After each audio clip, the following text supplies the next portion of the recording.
My dad was a Protestant, my mum was a Catholic. It was kind of taboo in Glasgow. It was like a mad thing that was going on. He got the drug wrong. It wasn't cocaine, it was heroin that I got fitted up with. And the reason why I got fitted up with heroin was because it was a high purity. I don't know whether he moved, it's a mercury till, or he put the indicator on, but the bomb exploded underneath the passenger seat. Killed her outright. Never known to us as the Godfather. Nobody ever said, oh, let's go and see the Godfather. If they did, they would go to see a movie. And I went, what is it you're doing? He says, I've gone to jeweller shops, I know the things that I'm looking for. As soon as they produce it, I take it and run out the shop. There was a lot of severe bullying. The anger got, and someone kept telling me, you'll sort these people out one day. And I did. So Jamesy put the noose up, put it on his neck. The guy stood in the chair. James just kicked the chair away. Walked out and shut the door and went, Mum will go to lunch. And I'm looking going, guy's dead. He's going to be dead.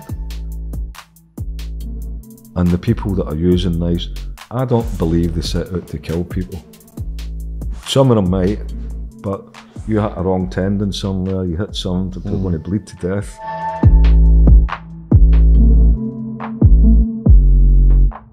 The things that I dashed out was horrific. Scalped somebody, somebody's throat got cut, somebody got really, really sorted out.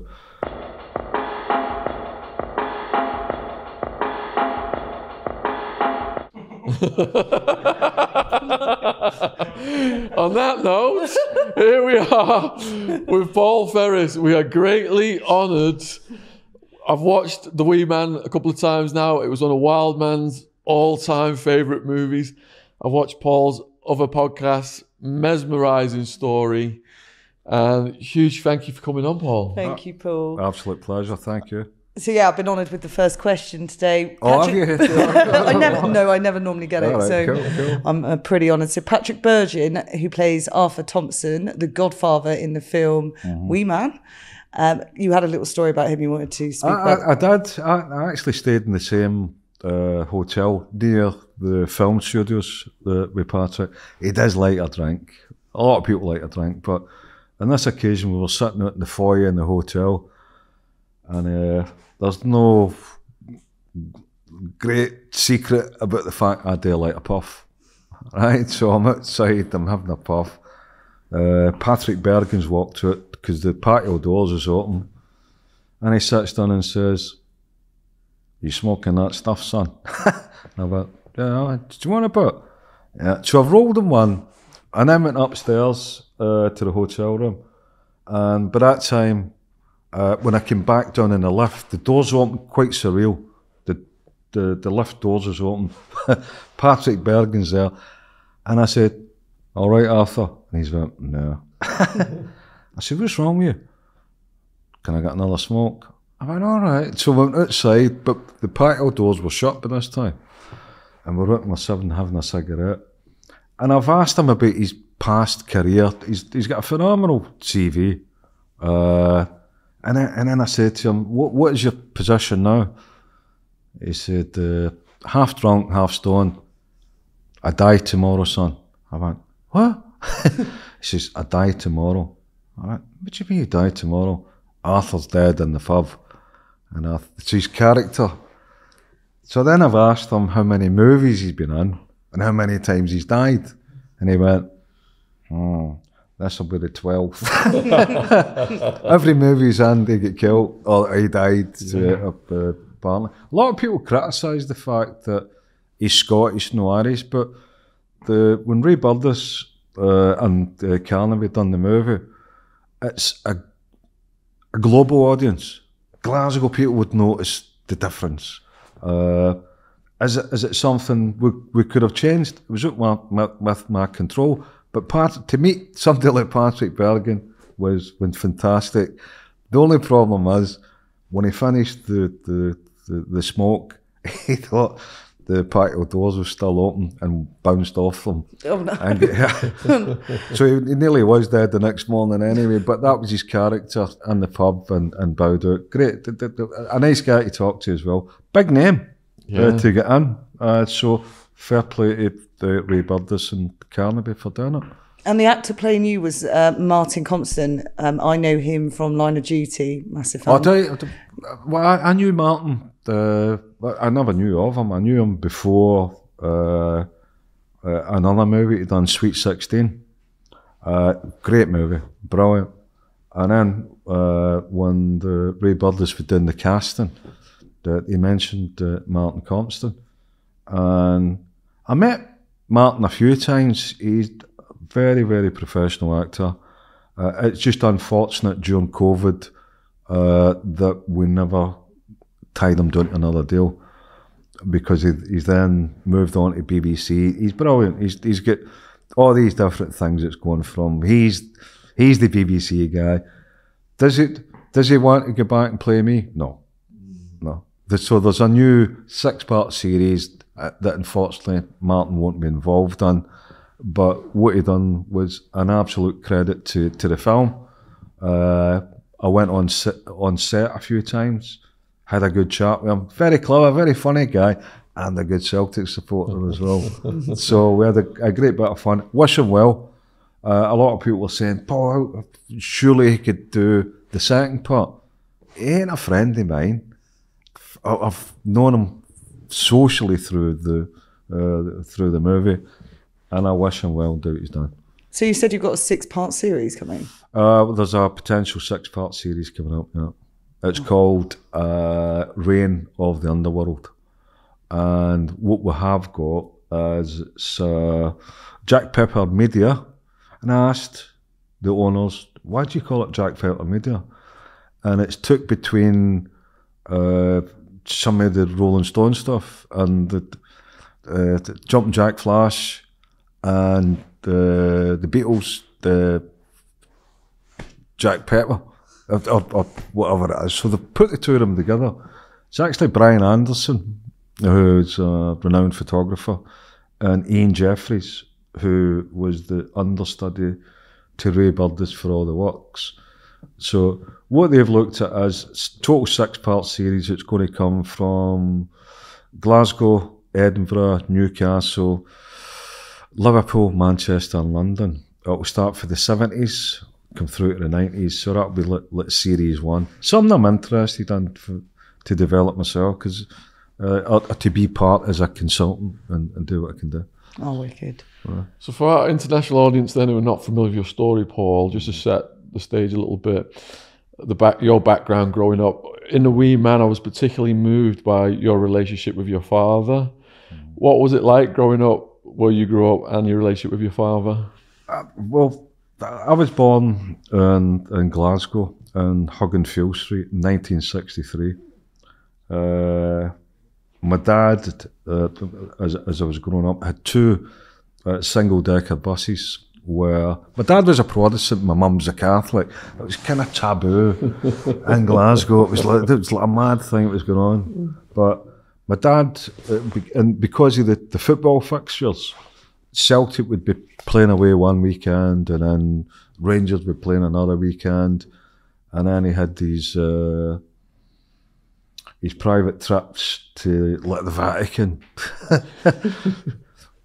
weddings, anniversaries, all these sort of things. And my job was to clean the bus, but to clean the bus was to sweep it out. And I remember one day, because we lived on Hugginfield Street, which was 4 in a block, housing.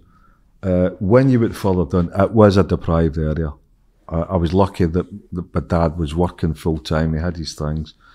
And accidentally, when I was cleaning the bus one day, there was one of these seats that was not put in properly. And I thought, I couldn't push it in, click it. So I've opened it and found 2 or 3 quid. Then I thought, there must be more on this. So my job was right up at the back of the bus, flipped all the seats up, My dad used to give me 50p for cleaning the bus. I had maybe 3 or 4 quid. Never declared that. So I was kind of. I remember as a young guy, maybe less than 10 years of age, playing football. Somebody kicked the ball and it stuck onto the fence and went. I said, "Don't worry, we'll go and get a new one." So we went into this post office shop, and the lady behind it, I keep saying, "We want cola cubes, we want this," and she's putting them all up, and she's looking at me and said, "And who's paying for this?" I went, "Me." She took the money out and put it up. So I did have a very, very good upbringing until I realised that when my dad went missing, my dad was an armed robber, and when he vanished off the scene, I used to go and visit my gran at lunchtime, and I get toast and beans, and then mum came back. She was a worker, a cleaner in the hotels and the hospitals, and I get toast and beans again. So I always associated my dad just lost with toast and beans. That was just a mad thing that came on it. So my dad had spent 5 years in prison, but the upbringing was, it was great. We knew everybody. It was a great community, and then a lot of nonsense started at school. So for the ages of 10, probably till I was about 12, there was a lot of severe bullying going on. Told that many lies to my mum. I fell downstairs, upstairs. My black eye wasn't really a black eye. Then just nonsense. But it made me very, very vindictive. That brings us to that scene that upset you and upset Wildman. Oh, when the dog gets gets stamped on. To be fair, when I read the script with Ray Burgess, Ray will confirm this. That what he done in the script, when I first read it, I had to stop it and say, "Ray, I love dogs, it's a passion, why have you put that in? Remember, it's a film, it's not a documentary, it's not a docudrama. He's using it as a thread." And he said to me, the reason why he's put that in about the dog is because the young actor, Daniel Kerr, they couldn't expose him to the level of violence that I got through the film. But what he did say is, during the course, he got a bit ratty with me, to be quite honest with you. He then said, "Paul, can you swear?" Yeah. He said, "Paul, for fuck's sake, you've either got somebody either's got a dog, a cat, a hamster, a budgie, a goldfish, a parakeet, whatever it is, and see if they've not got one. Somebody has got one." What he was trying to do was use the thread of the empathy. Mm-hmm. What happened to my dog did get killed, but not in that particular fashion. But it did get killed. It kicked in the ribs, and I don't want to get into any detail, but pet lovers would know the rib went through the lung and it drowned. And it's thing. So it was kind of powerful. I know I'm laughing. I shouldn't laugh, because when we done the premiere in London, there was 2 old ladies that you had to go and meet the investors. First thing they said is, "Did you get them back for the dog, son?" I went, "No, there's bullets flying about, bombs, the people falling about," and they talk about the dog, and I thought, "Yeah, all right, I did get them back." And one of them went, "I told you." So Ray's got another couple. You can tell they're elderly and wealthy. And the gentleman said to me, "Did you get them back for the dog, son?" And I've looked at Ray Burgess again. I went, next one that asked me, I need to tell them the whole story. Which I did. It was mild. But they focused on forget about the thousands of bullets and bombs and explosives, and there's a dog. Did you get them back? And they're all, "Fucking told you we got them." But realistically, it's a thread. It was artistic license that I understood. It's not a documentary, it's not a docudrama, it's a film. It's there to entertain people. He's got 120 minutes to fill this in. And that part of the scene set the process for the ones that were creating the violence. That was the only part you couldn't watch, wasn't it? I had to turn away, yeah, and hide under the cover. Yeah, so I can't stand the thought of anyone hurting an animal. So yeah, I can see how it stuck with people. No, it did die. The dog did die. It was assaulted in a graveyard. It never happened like that. But in the movie, it's something. The dog died. It's fact. How it happened was artistic license, and Ray was very clever. Because the next violent scene was your girlfriend at the time getting attacked at a house party, and yourself walking away and coming back and scalping, and I don't know if I can say this, putting a knife up the man's bum who was trying to rape your girlfriend. I think there was a lot of misconceptions with that one, because it wasn't my girlfriend. I was asked during the live interview with the newspapers. It was a girl who courting. I wasn't even courting her. I was attracted to her, but she had a boyfriend. We were at school, and this particular time, I'd been hiding in the bushes because I know there's a party going on, and there's people in that. This is where I was revengeful. This is where I'm going to get these fuckers back. It doesn't matter which I'm going to get them. So they're in this party. We're in the bushes. When I say we, there's me and a friend of mine in the bushes. And I saw this girl coming out. It wasn't my girlfriend. She's a school friend. But probably a girlfriend that you'd say it's a friend that's a girl. Yeah. I wasn't attached to her, never kissed her, never embraced her. But she was followed out of this party. Probably looking a bit drunk, and somebody had said a few things and punched her right over this fence, and there was a few sexual things getting mentioned. The people who were doing it, we weren't there. I wasn't there to beat anything out to them, but I couldn't sit in the bushes and say nothing. So I've jumped out, and somebody lost a nipple. So it was a nipple? No, the guy lost his nipple. Somebody get stabbed in the arm. I get ambushed, and very flexible, put the thing right behind me, and could I swear again? Yeah. Stuck it right up his arse. Right, so there were three of them there.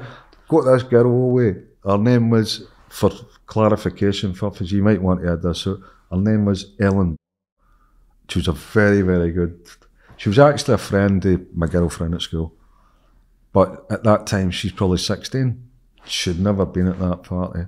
Anyway, but I'm not there to save Alien, to be honest with you. I'm there to wreak a bit of revenge on people, and I never done it. So those lads, did they end up in hospital for a while after? I ended up in the same accident emergency because I got my face cut. People wonder why. How'd you get that scar on your chin? I got it because one of them put me in a headlock over a fence, and the one that cut me was the one that got the knife up his rectum.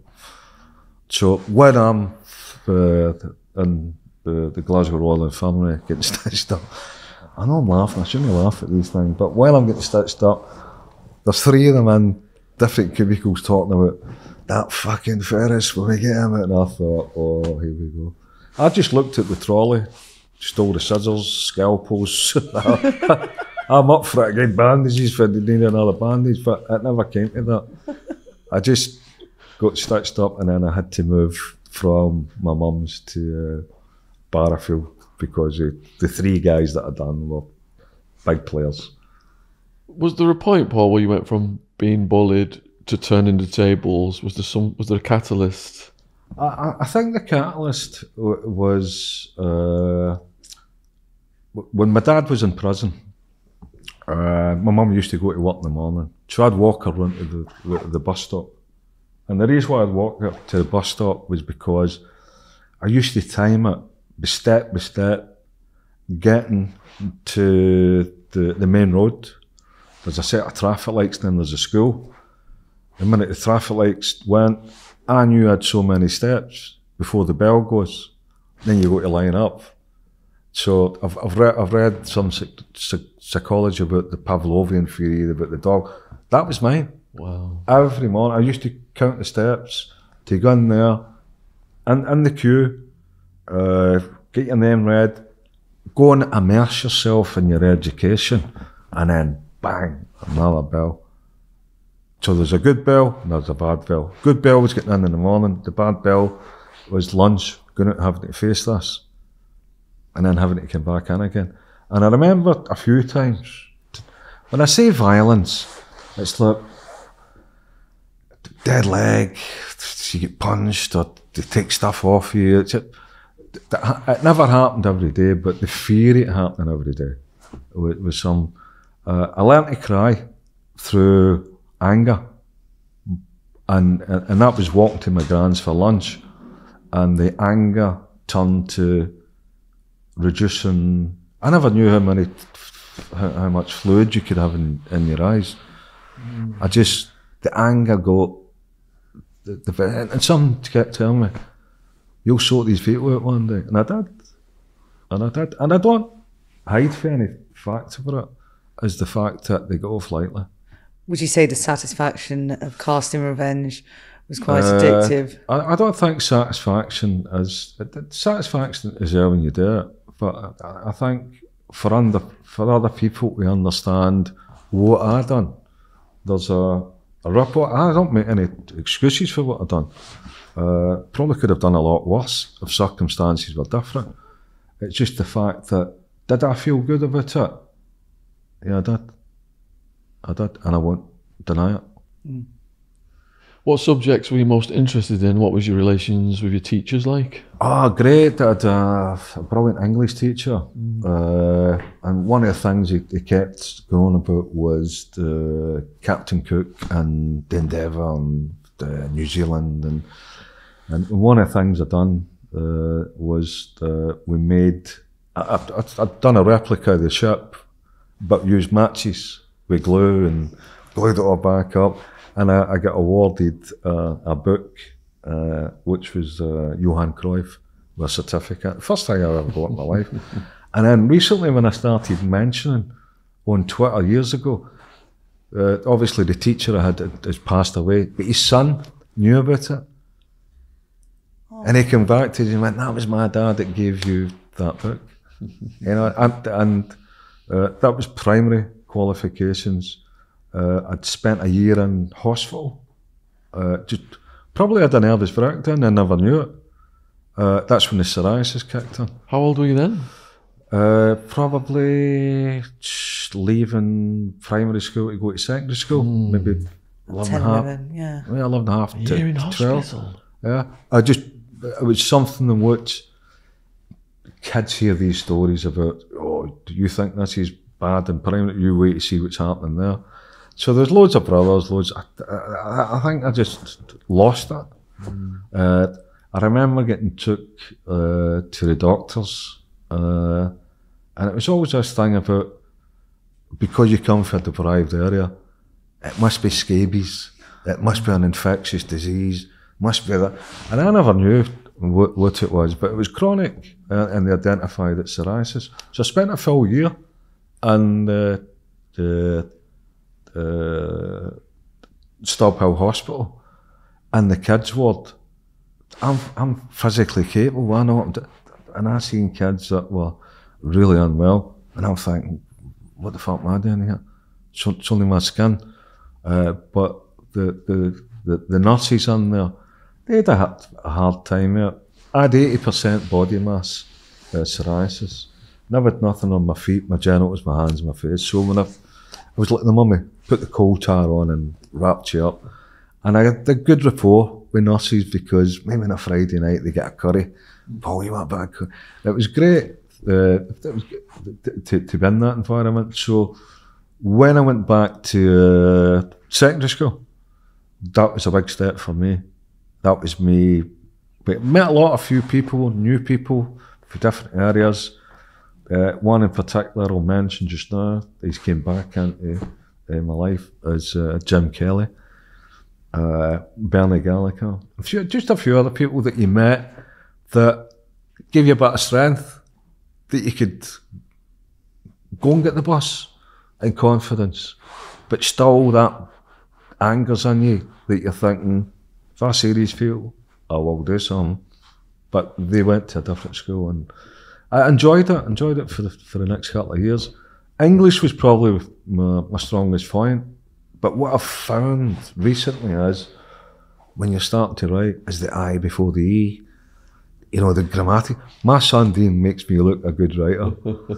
The problem is what I've found is a format is recording.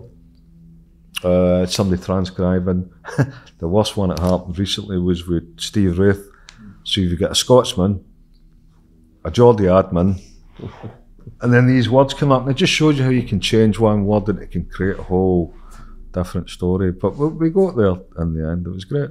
So when was your first brushing with the law? First brush with the law was we heard about the older boys that broke into a B&Q warehouse, right? And they were stealing everything, quilts, pillows, power tools. And they've probably been doing it for 3 or 4 months. By the time we get told about it, we thought, let us go. And the boys told us how to get in without setting alarms off. He said, "Get and take the window off the door. Take the glass out, otherwise the alarm's going to go off." But what we never knew is there was loads of CID. Hide. They were sick of this fucking the housebreaking. They call it housebreaking. It's in Scotland. It was a B&Q that got in there. So I walked in there with a friend of mine. I've got a crowbar. We know how we're going to get in. We're going to take the window out. And all I heard was the radio's going off. Big H, Big H. It's some like fucking. Anyway, we get surrounded. I took the crowbar off me and get hot over the head with it, and get flung face down in a puddle. And I remember lying thinking, this shouldn't be going like this. And then I heard the alarm going. They went up and put the crowbar open the door that we would never get in. So the alarm goes off. So I've got to tell the lawyer, when I went to court, I never had a lawyer. I've got a court-appointed lawyer. And when I spoke to the lawyer about matter of fact, they couldn't detain me because the blood's rushing out. You'd probably see a scar there. I get detained. They couldn't detain me. I got took to hospital, get stitched up, got through it. As soon as my dad heard that, he took us right down to Blackhill police station and made a complaint. And next day, I'm standing at the street corner, 2 CID pull up in the car, and it's a threat. It's a threat. Everybody else ran away. I don't know why. I had no reason to run away. Maybe they had reasons to run away, but this passenger had said, making a complaint. I went, Said, you better fucking drop it. And I did. I dropped it. And how old were you at this point? About 15. 15. About 15. I just dropped it. Left it. Wow. And he's, I will not mention names, but he was a well-renowned detective in Bird Street Police Station. Did you end up in young offenders at all? Never at that time. I ended up in the young offenders. The first time I ended up in there was, my dad was always forceful about, you're 16 now, get a job.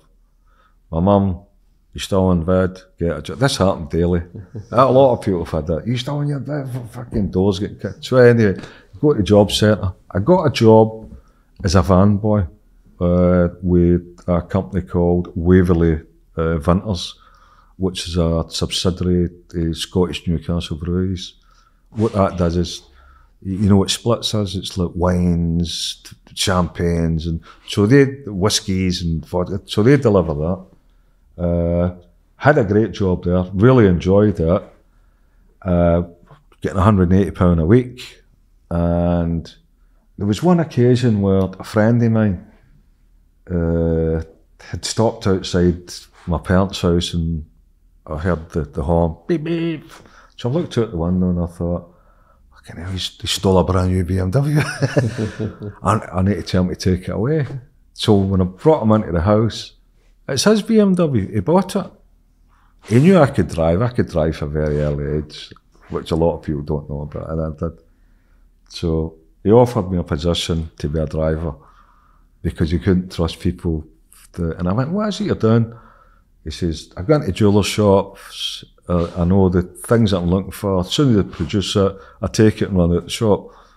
He said, but when I run out the shop, I've not got a driver. And I'm thinking, all right. So he's pulled 500 quid out and gave me 500 quid. It wasn't Blink. Blink said it was black. It was a different story, right? Somebody else. But I remember panicking. I need to hide this £500 from my mum. My mum was total Catholic. She would never tell lies for anybody. So I remember putting it in one of the speakers on my hi-fi. And I refused it 2 or 3 times, but he said, keep it. That's what it is. And the whole irony is, my mum made me sandwiches every morning to go to work. I never went to work. I never went to work. I know, Mum, I shouldn't laugh, right? But it got to a stage where I had been arrested on a jeweller's raid. And then the cops went back to my mum and said, your son falls in prison. And she went, no, he's at work. I don't think he is.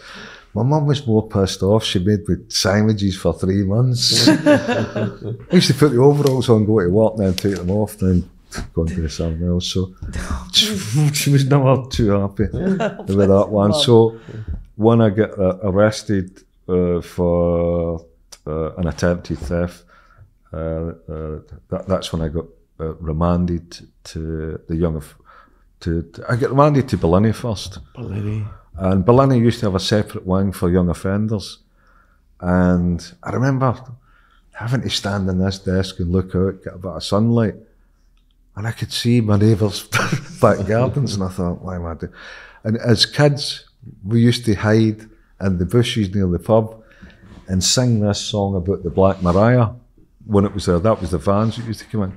Now I've got a recall. I can remember singing that song, looking up at those windows, but I'm looking back down and going, how did I get here? And things developed. So I ended up... Sorry, what year was that? That would have been 1980. And in 1980, I was took to court and was given 3 months detention. And the detention centre, I only know it was 3 months, but fucking hell, this was something else. This was like a boot camp. It says, oh, you've been grown up, you've got blinkers on. You don't really see it too much when you get in there. There's no walking, so I'm marching. There's no talking. there's one, I still can't even shave, but there was a thing in the morning, they don't call it toilets, they call it ablutions. Right, so in the morning you've got a pair of shorts on, you've got your slippers on, you've got your towel folded over there, you've got a plastic cup, and you get into to follow the queue and the ablutions. And there's a prison officer there that goes, razor, razor. So I kind of looked and went, no. He said, no, you stand up. You're supposed to say no thank you, sir. I don't know this. Right, so he's let a couple of other people by and he's went, come here. Razor? I went, because I heard what they've said. And I went, no thank you. Slap right in the side of you stand there. And I'm thinking, what the fuck have I done now? I can't even shave. So eventually I've heard, no thank you, sir. But this time, the prison officer was obviously ex-RUC. Don't know if it's because I was a Catholic, but when I went to shave, I kept the plastic, but I couldn't shave it anyway. But I had these red hand ulsters all on my fucking face, and I'm thinking, I know what to say the next time. So detention, but I really enjoyed that. After a while, the discipline, the worst thing I ever done was put my hands up and said I used to do a bit of cross country. And I did, but I forgot I'm lying on remand. I was last. I'd done my own 6 minutes with this physical instructor kicked me up the arse going, cross-country runner? Fucking, you better sort this out. I managed to get it done to 5. I couldn't beat 5:12, 5:13. So it was average. But I showed progress. The food in there was brilliant. The discipline was brilliant. There's great things that you could take for it. Like the discipline, the food, the nutrition. But the violence was there. They were very violent. And the next step going for the young offenders, I never left the detention centre because I had another court case pending to get first. So I left the detention centre, went to court, and then I got 12 months in the young offenders, which was next door to the detention centre. But the funny thing about it, and there is, I met somebody called James O'Neill. They called him Nearly the Bomb. He's always making the explosive devices up. He's just matches and different things like that. He was somebody who was a very much anti-nonce, because what you had the sex offenders in the prison. They used to get mixed in the prison. And all that. James O'Neill ran the prison gang in Glenorchy called the Glenorchy Wolves. So because I've done a bit of time in the Young Offenders Institution, and I got caught with a shotgun, and it was a big thing being a kind of teenager. So you get a pass into being into the Glenorchy Wolves, but you've got to sit and watch what somebody else is going to do to all fatal. And some of these things were just... The one I remember most was there was a sex offender next door to James O'Neill, and he said, "Paul, come up and see me." And the prison tools, it's normally prison tools, right? But what he's done, he's got a razor blade, never cut it in half, cut it down to the end, but tied a knot in it, tied a variety of knots in it, and made a noose. Now the windows in the prison cell open out the way, and when they open out the way, you can put the knot up into the bar and shut the window. So he's saying to me, "This is so-and-so," I can't even remember who it was. "This is so-and-so. Show Paul how serious that you are for the crimes that you've committed and what you're going to do tonight." So he's got the noose up, James put the noose up, put it around his neck. The guy stood in the chair. James just kicked the chair away, walked out and shut the door and went, "Mum will go to lunch." And I'm looking going, "Guy's dead. He's got to be dead." By the time we get to the dining hall, they do checks. He survived it. There's been a bell that's been pressed. He's been up and nearly died. James was just absolute nuts towards his fetal. The other one that I remember, same thing again, invited into somebody else's cell, and he's got a piece of metal that's the workshop in the prison, and he said, "Right, show Paul what you're going to do tonight." Right, and the boy cut himself a bit, and he's went, "No, I do it properly. I'll show you how to do it." This thing just went, blood was it. And again, I'm not saying nearly James O'Neill was potentially vicious. What I did say to him after a while, I went, "James, what the fuck are you doing this for?" He said, "Paul, you've got to remember, they've done that to kids. Do you know how their dads, their mums, their uncles, their aunties would want to do something about it? We're in prison. That's my entertainment. If you're in, you're in. If you don't want it, then..." I thought, I'm in. That was that. That's the experience that I had for a number of years in the Young Offenders Institution. They were always targets. Sex offenders and grassies were always targets. I can imagine. And what other acts of violence were quite frequent? What in prison? Slashings. That was a common thing that you would get a disposable razor blade. Funny enough, I had ones that I don't even use. So they stamp on it, take the blade off it, they get the toothbrush, heat the toothbrush up, get the plastic on it, they melt the plastic back on it, and then they get the red thread out the blanket and wrap it around so they've got a weapon. Shank, yeah. It's not a shank, a shank's for stabbing. What's the razor for? For slashing. Slashing. Yeah, The face, or the neck, or the arse. Or the arse, yeah. Or the buttocks, to be polite. Yeah, leads quite well from there. Yeah. No, that was it. Shanks were very seldom used. Well, it was just razors and sharp objects. And that would be from 1980 to 1984. I can imagine the conditions back in 1980 were pretty rough. A bit porridge-like. Depends where you are. It depends where you are. I remember one of the surreal situations is people who know about prisons, they know that when you're due to go and get your food, there's a steel tray. There's indentations in it where you get your bowl of soup, you get your main course, and then you get your dessert. I knew somebody was going to be having serious issues on the exercise yard, and it kicked off before the exercise yard, and I went to throw this tray. It went like a frisbee. Missed everybody and hit the screw right in the side of the head. And I thought, oh fuck. I thought I got away with it. And do you know the fella who wears the whites behind it's a prison officer who wears whites because he's part of serving the food.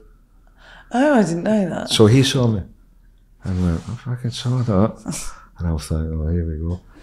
And the worst pain that I've ever had in my life was when they jumped me. So I've got a prison officer with that arm, prison officer with that arm, prison officer with each leg. So that's 4. 5th prison officer's holding your head down, so you don't know where you're going. If they know where you're going somewhere. And this one ran up behind me and kicked me right in the bollocks.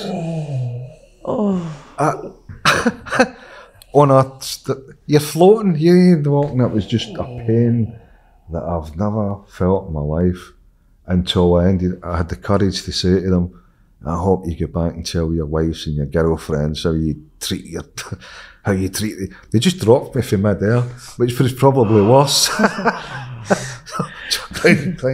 Took me 2 days to recover. But they thought I genuinely hurt this prison officer. It was an accident, but I did hit him. I never meant to hit him, but that's the sort of level of violence that you go. And I get put in solitary confinement for that. I was in remand on Valini, and because they put you on an escapee thing, you're only allowed your pyjama. I know I shouldn't be laughing a lot of things, but it's funny at times because they take your prison clothes off you, put them on a chair outside, and give you pyjamas. Which is great. Yeah. Because I was used to pyjamas, to put creams on and do it and but at night time they come and give you your tea. I can't remember what happened is I've ended up losing the buttons off the pyjama top. I get maybe half a cup of tea that's lying sideways, falling out, and I lost 1 slipper. So the irony becomes relevant. When they've shut the door and they're swearing, going, fuck off, do what you're doing. So I've managed to get a drink of tea. No, nothing great in it. I've tied the bottom of the pyjama. It's like a blouse. There's no buttons on it. So I've tied the bottom of that. I'm looking for this other slipper. Can't find it, but it's concrete floors. So I've got the left slipper, took that off, and I'm standing with 2 feet on the 1 slipper, just to keep the cold off. Right, with this fucking blouse there, because there's no buttons on it. And this screw comes round, opens the spy hole and goes, the fuck you doing, Ferris? And I went, I don't know. I had a vision I was back in Black Hill when I was younger on a skateboard. with one slip. Well, if that makes sense, I don't know. But that was that night. It was just bad. Probably due a lot of discipline. How we reacted it was different. Just the way it is in the young offenders situation. So the detention centre, violent, but I liked it. I don't when I say I don't like I like the discipline.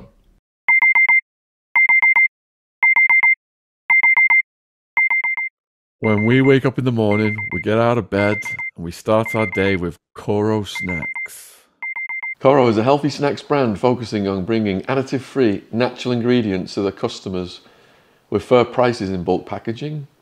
They have everything from nut butters to free from baking ingredients to cooking essentials and, of course, the snacks.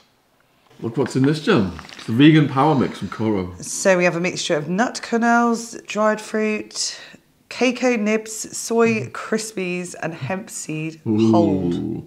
What are these little red ones? Look at this thing. That's good. Fresh and healthy. So what makes Coro special in comparison to others? Coro's quality management team carefully and regularly reviews the quality of their products. For a 5% discount on Coro's products, use the code TRUECRIME with no space in between true and crime. The link to Coro's online shop is in the description box on YouTube. Thanks for supporting our sponsor. Young offenders, when young offenders, there was violent prison officers for the detention centre that worked next door, and we kind of saw the Irish one that gave a lot of people the red hand Ulster. So in prison, you know about this one, Sean. I get nominated as a shit stirrer. When I say a shit stirrer, I'll explain that for the benefit of the audience. Please.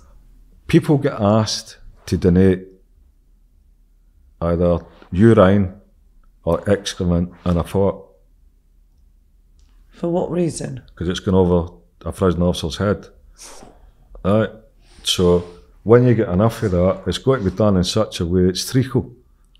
And my job was to was to stir it. But how I had to stir it was Vicks. Oh. Used to put Vicks under my nose and go, right, that's it, done. Leave a towel over it. Somebody would then go in, speak to somebody else. The punishment, I remember the noise. The noise is just like weird. When it goes over his head, it flashes over his shoulder. I never done that. They had somebody else to throw it. But when he took off it was like a slapping noise. Like, oh. They're all sick, they're all doing what they're doing. But you should remember, don't treat kids like that at the detention centre because they grow up. And was there any repercussions from that? Oh, there was. There was. The funniest thing was, in the afternoon, I went back to the hospital wing to get a bath. And what the prison officer done is smeared all the shit on the benches, so everybody's got to come in and sit down before they go to work. I know, I missed it. So Johnny Boy Steele, he gave me a tour around Bellini prison. Yeah. And he was telling me stories of the big bad boss of Bellini. And I think there was a scene in Wee Man. Slasher Gallagher. Slasher Gallagher! Yeah. Can you tell the viewers about Slasher Gallagher? Slasher Gallagher was a governor who thought he was a gangster. And he would get an open your cell with several screws there. I think the first one he done it was, I got to know about him after his career was getting finished. At the point in time, he had an altercation with Jimmy Boyle. I think even in his last year, they had a fight, a mad fucking fight. That's what they called him, Slasher Gallagher.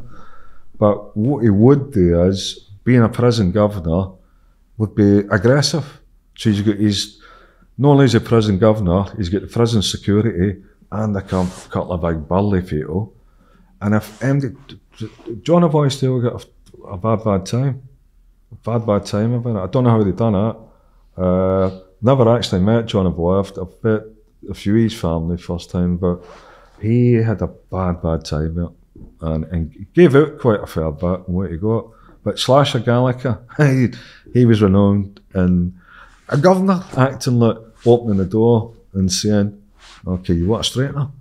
You want a fight? That's how nuts he was. But how can you fight somebody that's got a gang there? So if you beat him, you're getting smashed up anyway. And if you say yes, so I never actually met him at all. Don't think I'd have got on with him anyway, but he was kind of famous in the penal system in Ballina. And what was his downfall? What was his downfall? I don't really know that, Sean. I think I'll tell you what his downfall was. He fucking took cartridges into a prison. It's shotgun cartridges by accident, but you shouldn't have them in there. And somebody in the security didn't like him, got him moved out. But apart from that, even the prison officers didn't like him. He was don't like to use this word, Gestapo, but he loved it. And so did some of his minions. So he was a bit older than me. And the irony is, Tommy Campbell bought his old house when he got his compensation. Oh, wow. Aye. That is ironic. Crazy, yeah. But Slasher Gallica, governor of Berlin at the time, I think he used the mentality that his gang was bigger than anybody else. That's how they ran it. But if he get caught on the outside without his gang, then he'd have been in trouble. In the movie, you get quite chopsy with the governor and the prison. Did that happen? At that time, it happened quite a lot because in order to, the situation you've got to remember, when you go in and see the governor, there's a long table, so you can't get him.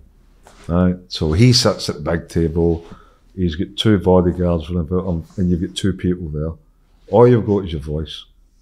And on that occasion, that was took out of something in which, where when I was in what they call the segregation unit, the Wendy House in Ballina, I did have friendly prison officers, but also had not so friendly prison officers, right? And there was one occasion I was slipped a note under the door regarding this Supergrass who was Dennis Woodman, who was getting took into the security wings out with it. And it was always this governor that signed them out. So I waited until a week, 2 weeks went past, and then I asked to see the security governor. And then it was a whole charade. He's sitting there with his suit on, he's got 2 Rottweilers with a spaghetti on the hat, and you know the way it works on, right? And a big long table, so you can't. You don't know if you're getting beat up anyway, you're not getting any chance to get them. So mine was always words. So he was wondering, yes, because I put the request in to see the security governor. So you get in there, right, Ferris, what's the request? I said, the request is, how well do you know Dennis Sidney Wilkinson? And he looked that silly way towards his 2 security. You heard of that name? I said, heard of that name? I said, you'll be hearing a lot about that name. Why did you sign him out on such and such a day? I just rattled it, I memorised it. I said, don't bother explaining it to me. And if you're involved in trying to manufacture evidence against me, you'll find out about it when I get out. If I get out, and if I don't get out, somebody will come and pay you a visit. Is that a threat? I said, no. Just you get into court and explain how you don't know him, but you do. You signed him out 5 times. So go and you explain that one. That's what I got. So that was the friendly people telling me we don't like what's going on here. So, and probably because I was a Catholic anyway, in a Protestant environment, that my dad, I don't bother with politics, but when you've got a green card and most of them are kind of got the crown on, that's how they're loyal to. All right, well, could you explain to the viewers who Arthur Thompson was and how you first became aware of him? What one? Arthur Thompson. The Godfather. Senior or junior? Senior. Arthur Thompson, Yeah. senior. The first time that heard about Arthur Thompson Senior as a kid. There was an explosion that took place roughly 150 yards to where my parents' house is. Going out my parents' front door, going through a backfield, that was us on to Thompsons, Proven Mill Road. So as the crow flies, it was less than 2 minutes. I never heard the explosion. We heard about it, and apparently it was designed to assassinate Thompson Senior because it was put under the passenger seat, because you always had a driver. You get one of the mafia films that the driver doesn't turn up, the guy gets whacked. That's probably no, I'm not saying what happened, because I think the bomb was already planted the night before. His mother-in-law, who's absolutely innocent, it's got none at all to do, and Arthur Thompson Senior decided to take her home. I don't know whether he moved, it's a mercury till, or he put the indicator on, but the bomb exploded underneath the passenger seat. Killed her outright. So that was the big news about who Arthur Thompson was. And then the Senior. And then growing up, my dad had always said a few choice words. Not to get near. It was always warnings, but as kids, you think you know better and all the rest of it. But it was it was regarded as the figurehead. Never known to us as the Godfather. Nobody ever said, oh, let's go and see the Godfather. If they did, they would go to see a movie. Yeah. He was either Old Arthur, Old Man, A.T., the boss, whatever his name was. He never had anybody saying, oh, go and visit the Godfather, man. Matter of fact, I don't even think he liked it, in fact, because his solicitor later on, Joe Beltrami, had gave something and said, that's the media spin that put on, so the media gave him the name. I think he was a bit embarrassed with it, but he played up to it a few times as well, I'd imagine. So when I got to know him personally, spoke to him personally, there was a situation involved with one of his nephews. I don't know if it was a stolen car, but his nephew was driving a vehicle that hit a pedestrian. My young sister happened to see it, and apparently I think she gave a statement to the police and different things like that. So when I told my dad about it, he said, go and you sort this out. Go over and see Arthur. Tell him I've sent you in, and there'll be no statements for this family. When I explained that, Arthur Thompson Senior then invited me to the Provenal Inn to see him later on. Not for a drink, but he gave us a carton of cigarettes. Mum and Dad never smoked, but he gave us a carton of cigarettes and a bottle of whiskey to take back to my dad. So it was like, thanks for that, and that's how we deal with it. That's my first meeting with him. And then you got approached to work for him. I got approached to work with him after that. I was probably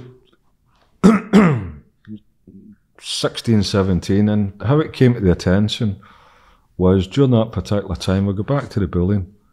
There was, funny enough, when I say funny enough, I don't mean to be funny about it, but the family who was involved with the feud between Arthur Thompson, the bombs and all the rest, happened to be the younger generation that was bullying me. So the things that I dashed out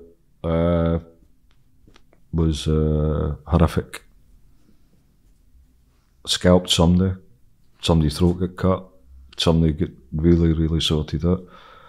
And then when Thompson found out about this, it became my enemy's his enemy, sort of thing. And it was put to me at one time, what are you doing all this for?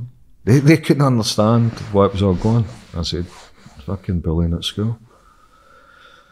And that's when I was asked about, do you want to do something similar for finances rather than doing all this one? Yeah. And I thought, is that the way it goes? He went, yeah, go crack on with it. And that's when I met Arthur Thompson Jr. He just got released for prison sentence. Was he a bit of a fuck? Who? The junior, Arthur Thompson Jr. To be fair, I'd like to say a lot of things about him, but he's dead. But what I do remember about him is, I'm not going to be disrespectful, other than the fact that he lived off his dad's reputation. One of the first things that I never got on with him about was he's come out the house one day, he's got a can of CS gas, and there's an old fella walking up towards us. He's went, "Oh, wait to see if this works." Sprayed it in this guy's face and collapsed. And I thought, what fucking arsehole. But he knew everything about firearms. He taught me a lot about firearms. We used to make our own ammunition and loads of other stuff. He was very clever but mad at the same time.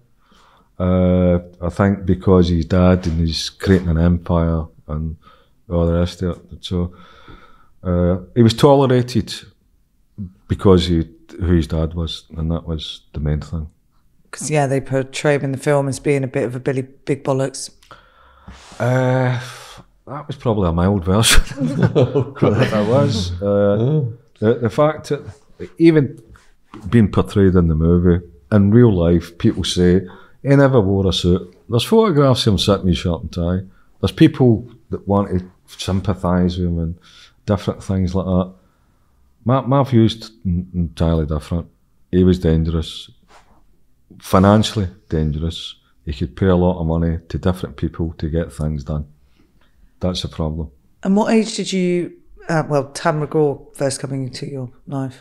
Tam McGraw first came into my life. I knew I'd heard about Tam McGraw. I lived in another part of the city. And when I was involved in recording, serving police officers about killing me, about planting drugs, about different things like that. Because if I never had the recording, nobody's going to believe you. So when kind of the dust settled, I thought it was clever moving for D division into another division, but it's still Strathclyde Police. And the guy that got me the first property in Ballarlock was Tom Began, who was also an enforcer and debt collector for Thompson. So he said, "Paul, come over here and get away with it." And the first time I was driving into the estate, he says, "There's a fella in here called Tam McGraw. You tell him a load of bollocks, tell him nothing what you're doing because he's working with other people." So right away, before I even met Tam McGraw, I knew he was a police asset. And that would be 1998. If he was a police asset, why did nobody put a hit on him? They tried. How many times? Quite a few. He stayed in the bottom flat one time, and there was people underneath his window. Somebody peeped the horn, and he looked out the wrong window. So he'd been very lucky. He led a charmed life. But what you had was, how it started, he had his ice cream vans. And then you get the local uniform cops going to search the van. So there'd be a sleeve of cigarettes. There would be... He's compromising them. He corrupted them as well as they corrupted him. So at very early stages, he's reporting other vans, reporting other people for doing this. And at the stage, these uniform cops are grown up to be sergeants, detective sergeants. So that's how it all came about. There was a kind of scenario, Tommy Campbell talked about it one time, where there was an actual struggle between police officers that was wanting to arrest him for something and Serious Crime Squad that was his asset having an argument in the streets with a tug of war. He's coming with us, no, he's not. I've got no reason to disbelieve Tommy Campbell with that, but it was well known what he's done. So was Arthur Thompson paying the cops off as well? Arthur Thompson, no, he was in a bigger game. Arthur Thompson was somebody who, to my knowledge, was providing vast amounts of firearms for loyalists. There was a suggestion and there was information that came back that he was actually been working with security services, because apparently they put trackers in it so when they know where it goes. That's where it goes. That's why you get left alone quite a bit. In the movie, sorry to keep referring back to it, but your sister seemed quite distraught as you entering into the crime world. Was that a realistic version of how she was acting? It's probably quite an accurate account. My sister called Catherine at that time. She'd quite a hard lifestyle. I never knew what happened when she was growing up. I was just there. She was always there for me. It was always a safe house that I could get back to. And the strange thing about it was there was a place in Glasgow called Barrowfield. The name of the street was Stamford Street, and she lived in 159 Stamford Street, which is the border between two gangs. If you go into a right-hand turn, you're in a place called the Torch. Is it the Torch? Or you go left into Sisfar. When I was a young, people never bothered with, but my sister, she was always very, very emotional. She was like my second mum. And she's still there and doing what she's doing. So that's probably very realistic. Yeah. What was your hurriest moment working for Arthur Thompson? The what? The hurriest, the most dangerous moment working. The most dangerous moment? Yeah. The most dangerous moment, it's got to be firearms, right? Because they used to make bullets up in the back garden and we'd go out and test them. But this particular time, I'm not driving. Tom Bagan's driving. Arthur Thompson Jr.'s in the back seat. I'm in the passenger seat. So we get into these country roads and he pops the sunroof open and he's shooting at 30-mile-an-hour signs and other signs. But what he forgets is the casings. One went down the back of Tom Bagan's foot, and he looked at me and went, "Fucking had enough of this cunt." You can still swear, can't you? Have enough of this cunt. So he said, "Watch this." So he's pressed the sunroof, because he was kind of portly, Thompson. So he's pressed the sunroof and he's jammed in, and he just Tom starts rallying it round the country, and you hear Thompson Jr. shouting, "You don't fucking slow down, I'll tell my dad." So that's if you make it. So hairy ass time, probably things like that, or going into areas to collect money. You don't even know if you're getting back out. You know, if you get that money there, no. So when you're going to have it?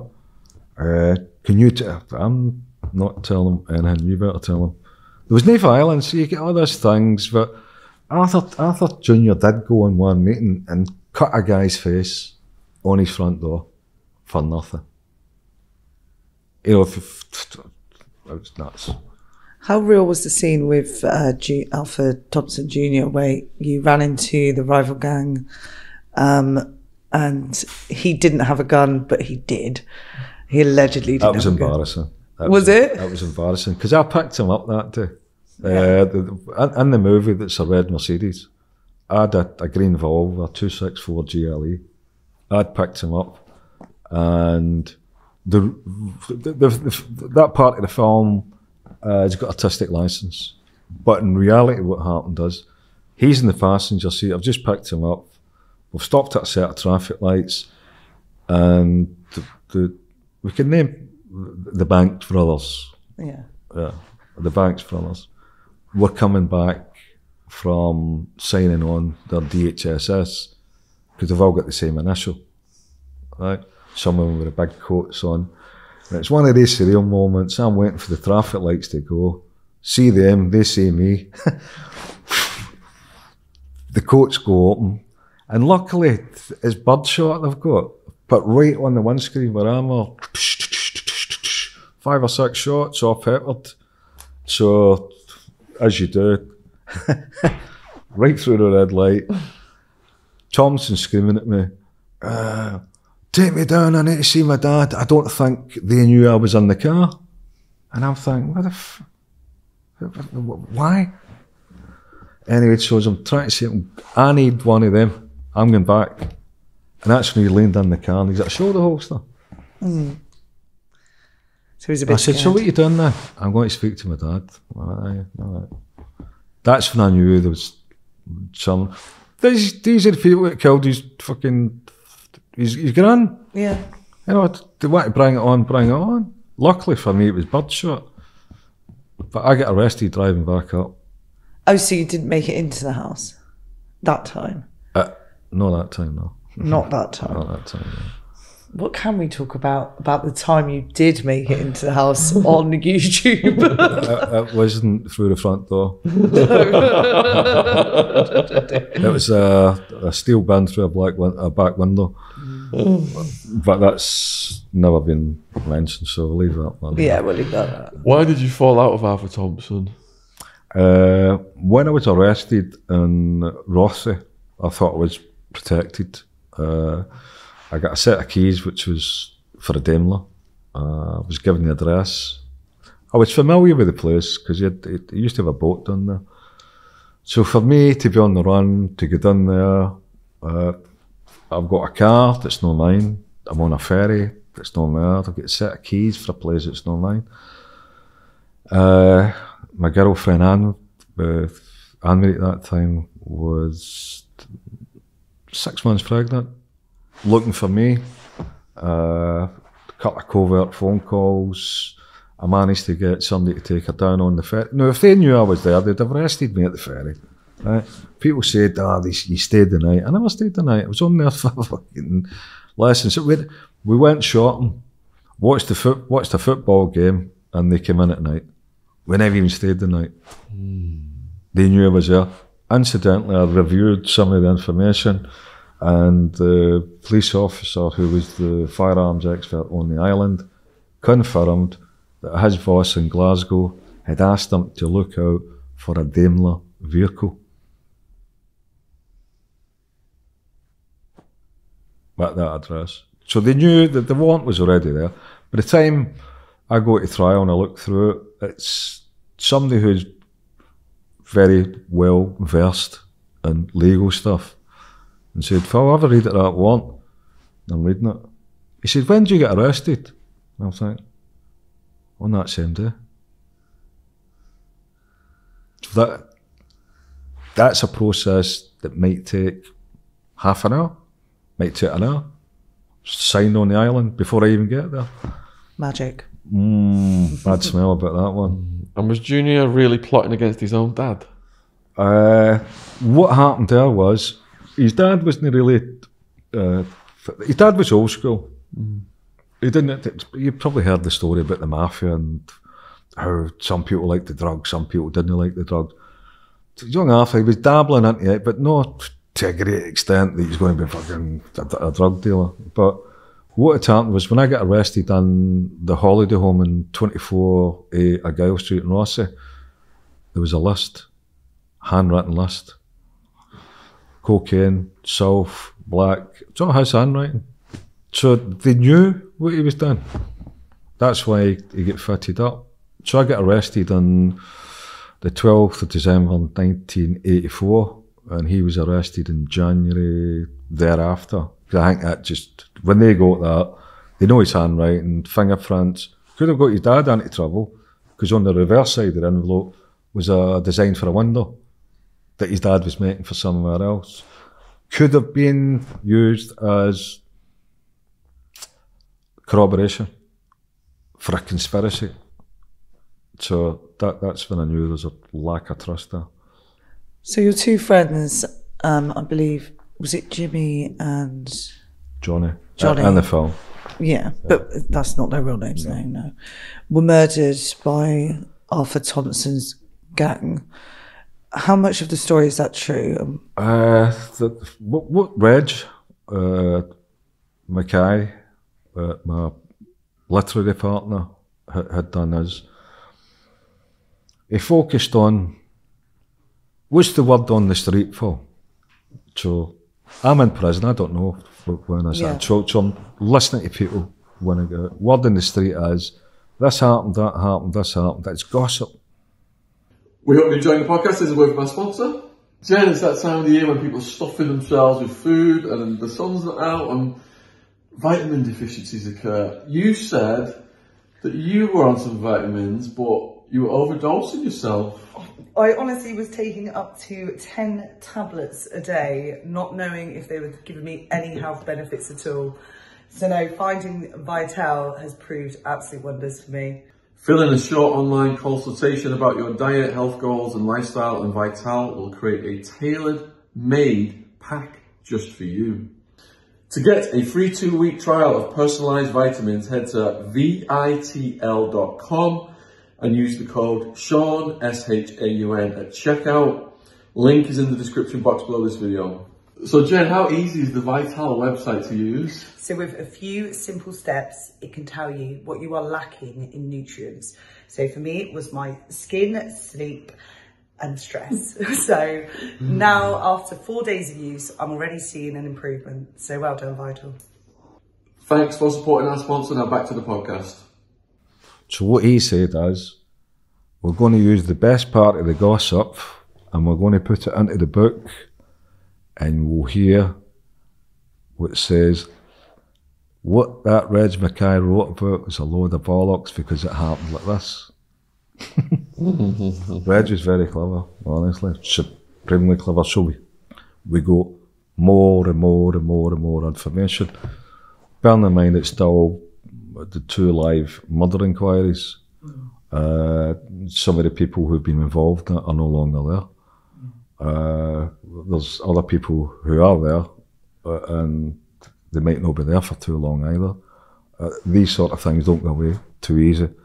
But the fact that they were betrayed by a phone call was a hard one. Yeah. It was a hard one. And were they displayed at the funeral procession? The dead bodies? See, there's 2 different things. There's a journalistic story about it, where if you look at the logistics, Arthur Thompson and his son, who was buried, the graveyard is 500 yards from him. So why would he need to travel 3 miles to go and do that? If he did do it, I don't know if he did do it, and if he did do it, that's him showing to other people, look who's lying on there. Don't know if it happened, I'm in prison. But I think logistically, if you're going to bury somebody, why do the detour? There's 500 yards away. That could have happened, I don't know. Were they displayed? They were obviously somewhere overnight. All this talk about they were shot up the anus and all the rest of it. I've got a friend of mine that's seen the autopsy reports. They were shot in the head once and shot in the heart, shot in the chest. That must have been so devastating. You're inside and you hear the news of their deaths. Yeah. How did it affect you? It affected me when a certain prison officer lit a newspaper up and put it under my door and said, you're going to end up like your friends. And I thought, really? Well, you know who I am. I'm trying to stamp the flames out. I said, well, you know who I am. Open the spy hole and let me see who you are. So we had good screws, good prison officers, bad prison officers. So that's how I learned about it. They lit that newspaper and flung it under my door that day. Fuck. Yeah. I did cry. Of course. I did cry quite a fair bit. I did. And I don't mind that. It was just something that was a shock to the system, and I'm thinking, I'm not saying it would have happened if I was out, that people were saying, oh, you're lucky you could kiss the 4 walls and you survived that. I went to trial and I got released and I stayed in Glasgow for 2 years. So what was the problem with that? Jail never saved me. So what were you in prison for that time? I was in prison for a kneecapping. When you got out, did the meeting really happen? No. When I got out before that, Sean, because I knew the individual who got kneecapped and I knew what he was doing. Applied for bail. What I'd done was I had to sack my solicitor and go there myself. The material change in circumstances is that they couldn't take me under escort to get there because it was like fucking Moses in the Red Sea. Just blue lights and they never waited for red traffic lights, just straight right through. So I decided the material change in circumstances in law, in Scots law, was if I was present when I heard this, I would have dispensed with my counsel. So I've made that application. I wasn't allowed to be there, but I'm going there now. My argument was quite simple. Under Scots law, you need 2 parts of corroboration. What we got is one absolute idiot that had already been kneecapped with an Irish department and was just it was telling tall tales. So I've put it to the court and to the judges. My understanding of the application of law, you've got an individual verbally claiming something. I know that you've got non-corroborative evidence to substantiate what he's saying, so therefore I should be allowed bail until you get it. And then went back to court, waited a week, and I get bail. Just before the Christmas.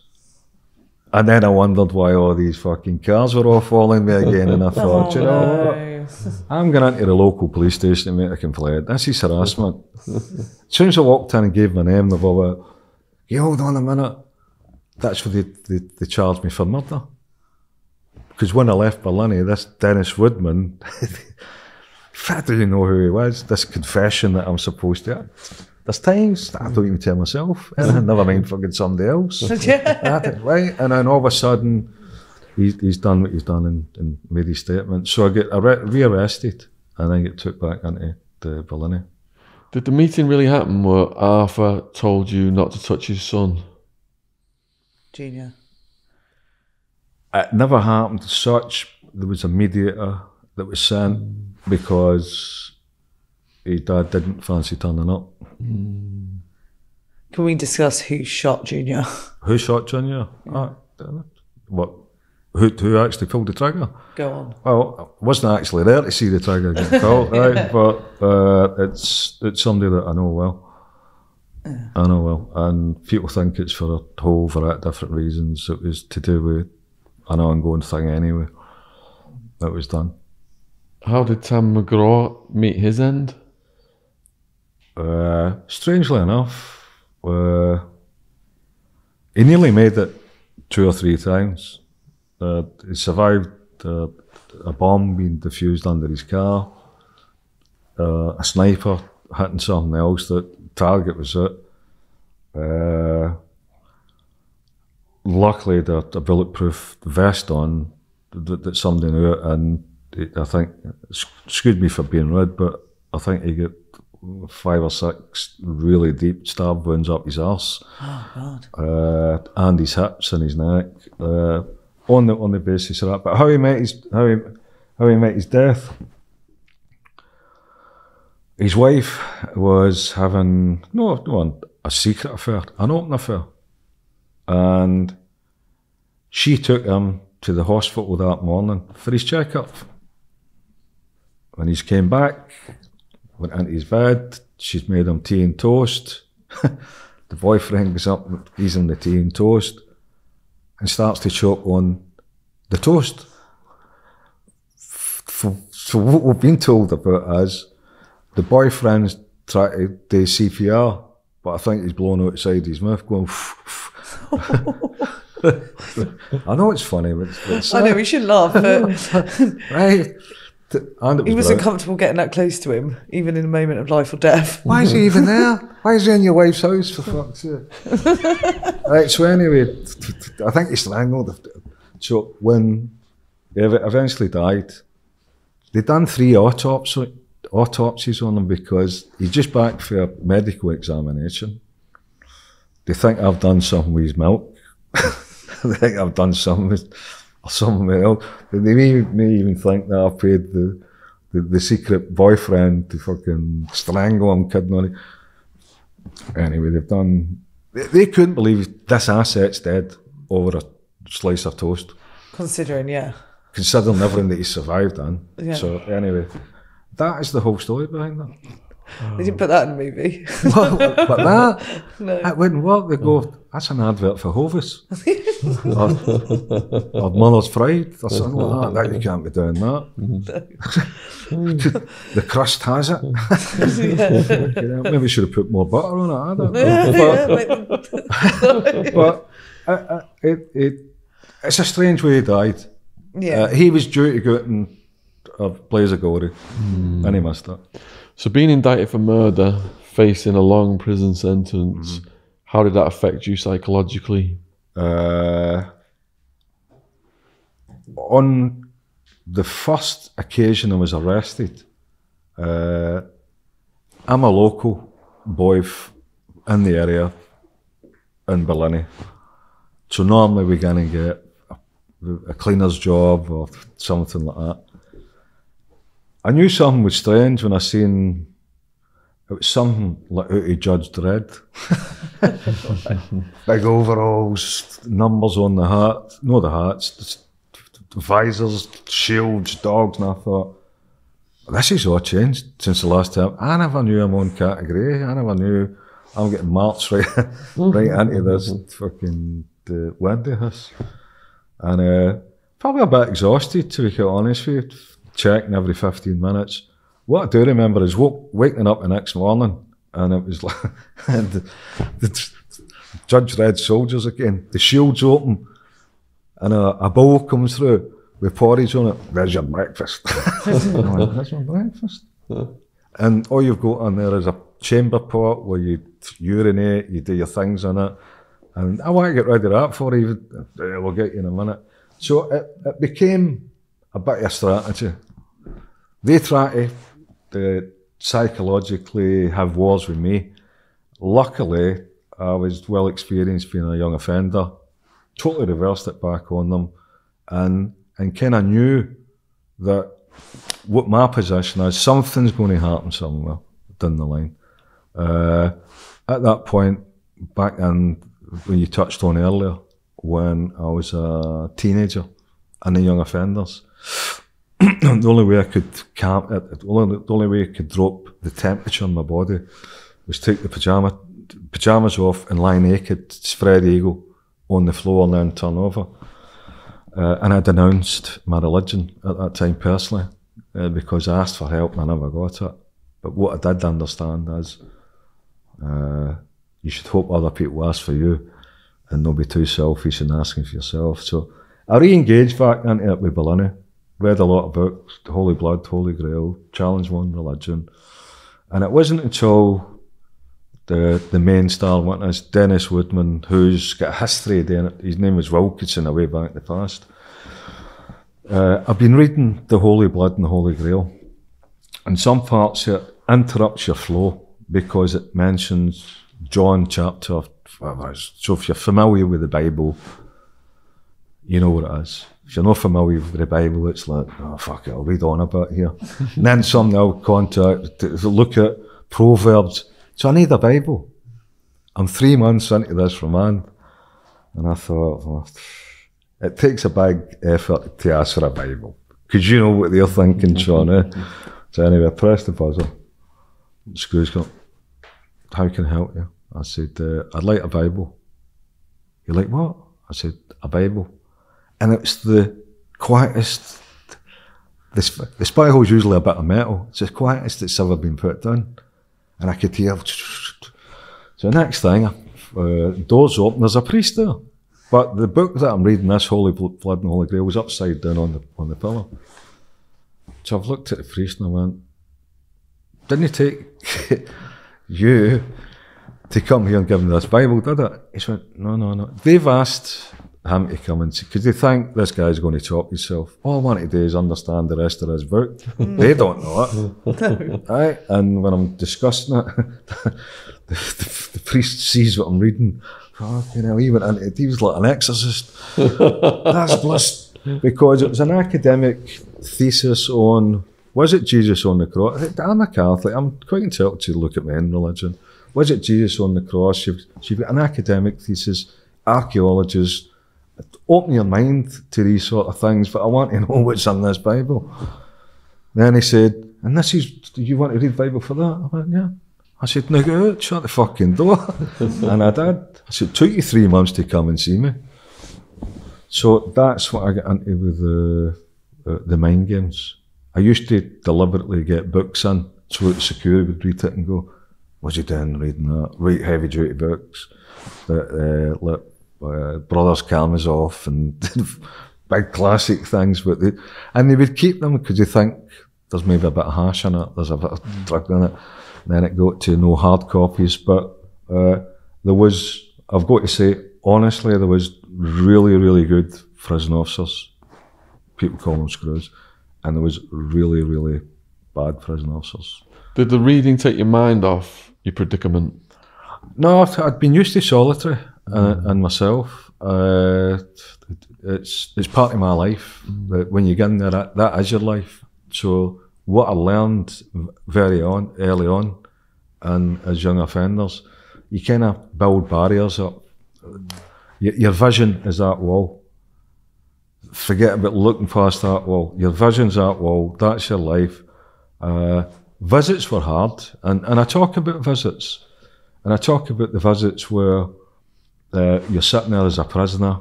Either your wife, your mum, your parents, or your kids are there. See when they walk up, when they stand up and walk out that door, you've gave yourself that sentence. The judge has not done it for you, and it's one of the hardest ones to take. You know, so visits I got on the segregation unit were behind a bulletproof screen in case what was said, I've got somebody to bring up a firearm to escape. And I laughed at it and I said, do you realise that me trying to escape was an admission of guilt? He didn't believe that one either. So all my visits were non-contact, non-human, non-nothing. That was it for 8 months. Oh, that was your missus coming to visit. Did she bring well, your child what they'd over? done is I kind of had an issue. It's common knowledge. I did have an issue with my partner at the time. And I was seeing somebody else. And what I'd done is I sent a visiting slip out with a need for new clothes on it. And the screws swapped. They did that. No. They did that. They did. So I'm on this visit. My partner Anne-Marie came up at this time. She's asked me questions and I thought, what are you getting at? She pulled the letter out and put it right on the window. Who's this? And I thought, we've had domestic issues. She's probably, you've got her letter and she's got your, but somebody done it. Somebody done it. And the guy who's sitting listening to the visit, I've turned around and I went, I'll be speaking to you in a minute. So when that visit's left, they said, do you want exercise? I went, right, out into the yard. I said, if you're men enough, go and pick the guy that swapped his letters and tell him to come out here. We'll sort this out. And see if you don't, I'll be doing something about it. Which I did do. So you found out who it was? No. I had an idea who it was. But I went back into Glenorchy wolf mode with a bucket of shit. So whoever it was, it might not be named, but somebody had to tidy the office up. And then they've got to ask, why was that? And then somebody's got to then ask, why would you want to swap letters? Psychological warfare. You just revert back into, it's not nice, don't get us wrong, I don't like doing it, but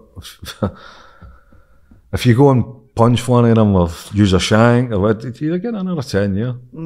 Right. Would you say the guards respected you in prison? Half and half did. Half and half did. They did. People knew me as the local boy. I was never physically well built. to go and roll about them. I remember one occasion where I thought, it's going to kick off here. All I've got is a bottle of undiluted orange. And I'm thinking, right, I'm pouring that over the floor, put shampoo over the floor. First one that comes in, I'm going to kick them right up there. But I've got prison shoes on. Do you know the crocodile ones that you get? You might not have seen them. Probably at 99 pence each. But I thought, I'm going to, when I went to kick this guy, this prison officer, I fell. I'm lying face down, smelling this orange and fucking shit and shampoo. The next thing I've been dragged out, took into the quiet cell, and you know how they lay you on your belly, and then they get one arm up there, and then they bring your legs up, and then they hold one and they go right out. That's after they take all your clothes off you, right? So I'm naked. This one guy's holding my two hands and my leg. You know how it works, Sean, right? But the minute they let you go, it's like elastic. So I've jumped up and I thought, how the fuck did I get here? Standing bollock, smelling of shampoo, and that all went wrong. So I went over to the cell door, and somebody tried to lift it quietly. And I let out this big scream and went, "Wah!" And I've kicked the door. It was a young prison officer. And I said, look, I've calmed down, get me my clothes back and we'll sort this out. And they did. They were fine. They went, you sure about that? I gave me a word.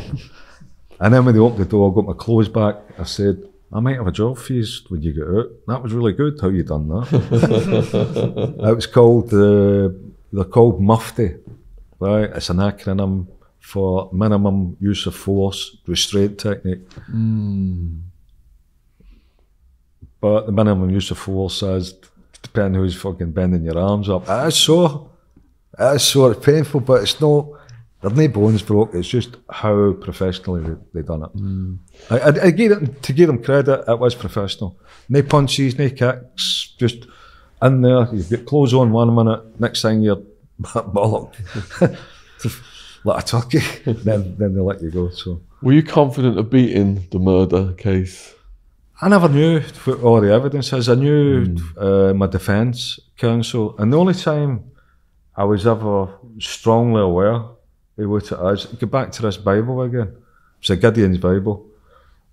People like to look at what your star sign is for that day and all the rest of it. This Bible is Gideon Bible. It had an almanac at the back. So, doesn't matter what year it is, January 1st is always January. You're familiar with that, Sean, eh? Yeah. So, I've sat at this trial thinking, this is going to get stopped shortly. I don't even know the guy. I've never spoke to him.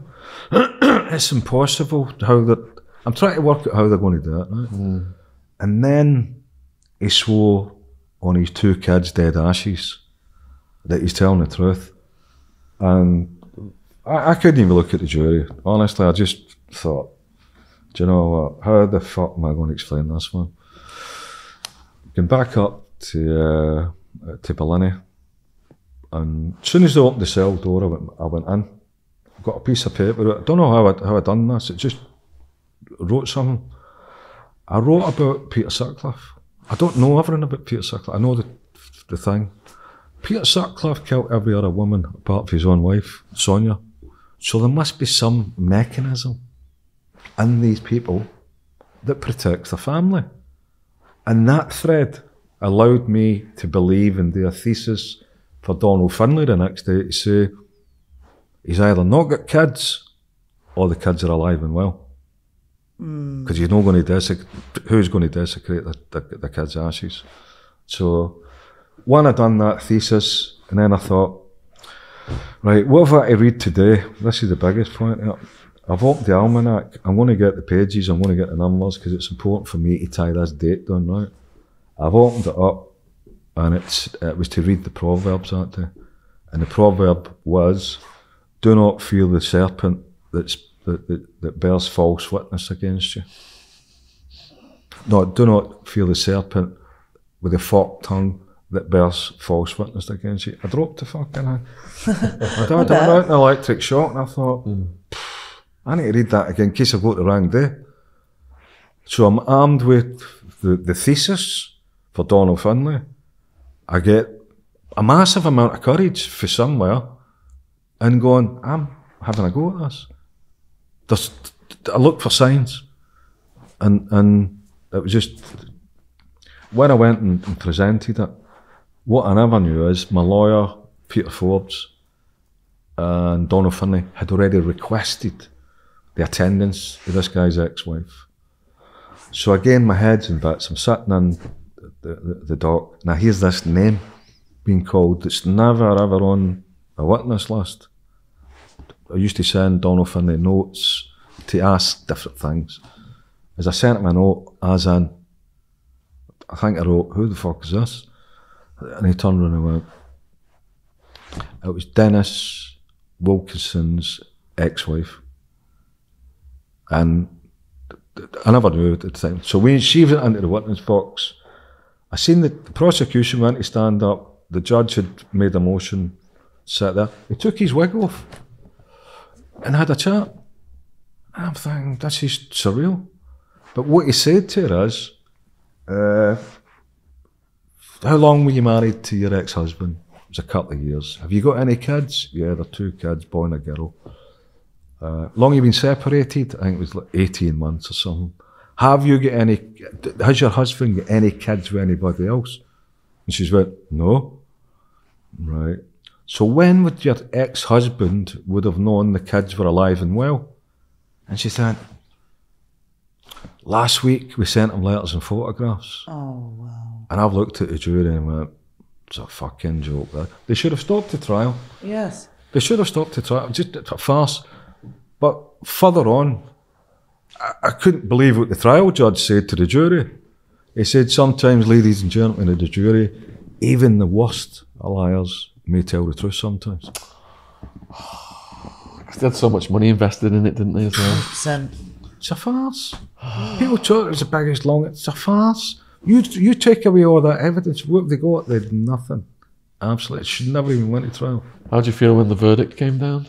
Do you know what? There's a story about that. There's a story about it. I get loads of stuff, loads of confidence for reading material that I was reading. When I seen the jury coming in, there was this girl who was crying, and I thought, they fell for this. So I'm getting ready for the fact that I'm not going to shout and bawl. It's got to accept this. It's just another one. My head's elsewhere until I hear, not guilty, not guilty, not guilty, not guilty. And do you know what I found that day? I failed a test. I never kept my faith to the end of it. And see, the minute I recognised it, so it came back. And then when I'd seen the lawyers and they said, there's a crowd out there, Paul, you need to go and face it. Say what you've got to say. I asked for a public inquiry into the activities of Woodman.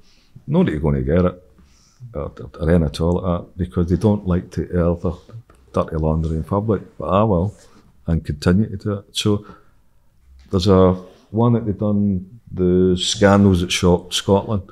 It was introducing somebody like that as a witness. I hope they all got the sack. When you got found innocent, Paul, how did that affect you physically, the relief from facing a life sentence? Physically, it was strange because I had the belief weeks and weeks before it about the strength I got through my solitude, my reading, the kind of Machiavellian stuff that they were trying to do. I've seen it all before, but this was really coming close. So I had to be confident in myself. And one of the surreal things that happened was the police officers that take you to court, it's usually the same ones. So you've got the outriders, the motorcyclists, you've got the van, and you've got another van, and the helicopter and all the rest of it. So the people in the van, the police officers in the van, one of them happened to say to me, Paul, do you think this trial will last until the end of June? And I thought, I can hope no. I says, I'm going to the Bahamas on the 12th. And they look and they laugh and I went, and at 3:30. And they laughed. I had a joke. That was maybe 3 weeks before all this, right? Wow. Right, so the jury retired on the 11th, all day, because of the nonsense they've heard. Somebody's sworn their kids' ashes. Don't do that with a Glasgow audience. Don't do that with, when I say a Glasgow audience, don't do it with people who are well tuned into fucking violin stories. So that's a big no-no. So that in itself, I had an idea that's going to go bad for the prosecution. But on the 11th of June, in the cells all day, walking up and down, waiting for the verdict. Nothing, so it gets took back. Not in particular. But what I did there, I knew on the 12th, I don't know why I knew I was going home. People said, you must have had the jury sorted. It was just my belief in my system. And what I heard at the start, I couldn't look at the jury at the start. There's so many charges that I'm supposed to have confessed. No, they know. So I left a note on the desk in my prison cell with a couple of packets of biscuits and chocolate. And I said, in the event that I'll be off to the Bahamas, have a bit of tea and biscuits. I think I left it. And it came back to haunt me a wee bit because, I did, seriously. So I went back down and arrived there on the 12th, spent another half a day, got to lunch, came back up to court, and I'm thinking, I'm gone. I just hear the verdicts. And what made me feel as though I've not got the strength to accept this now, but I ain't going to shout and bawl. If it happens, I need to accept it.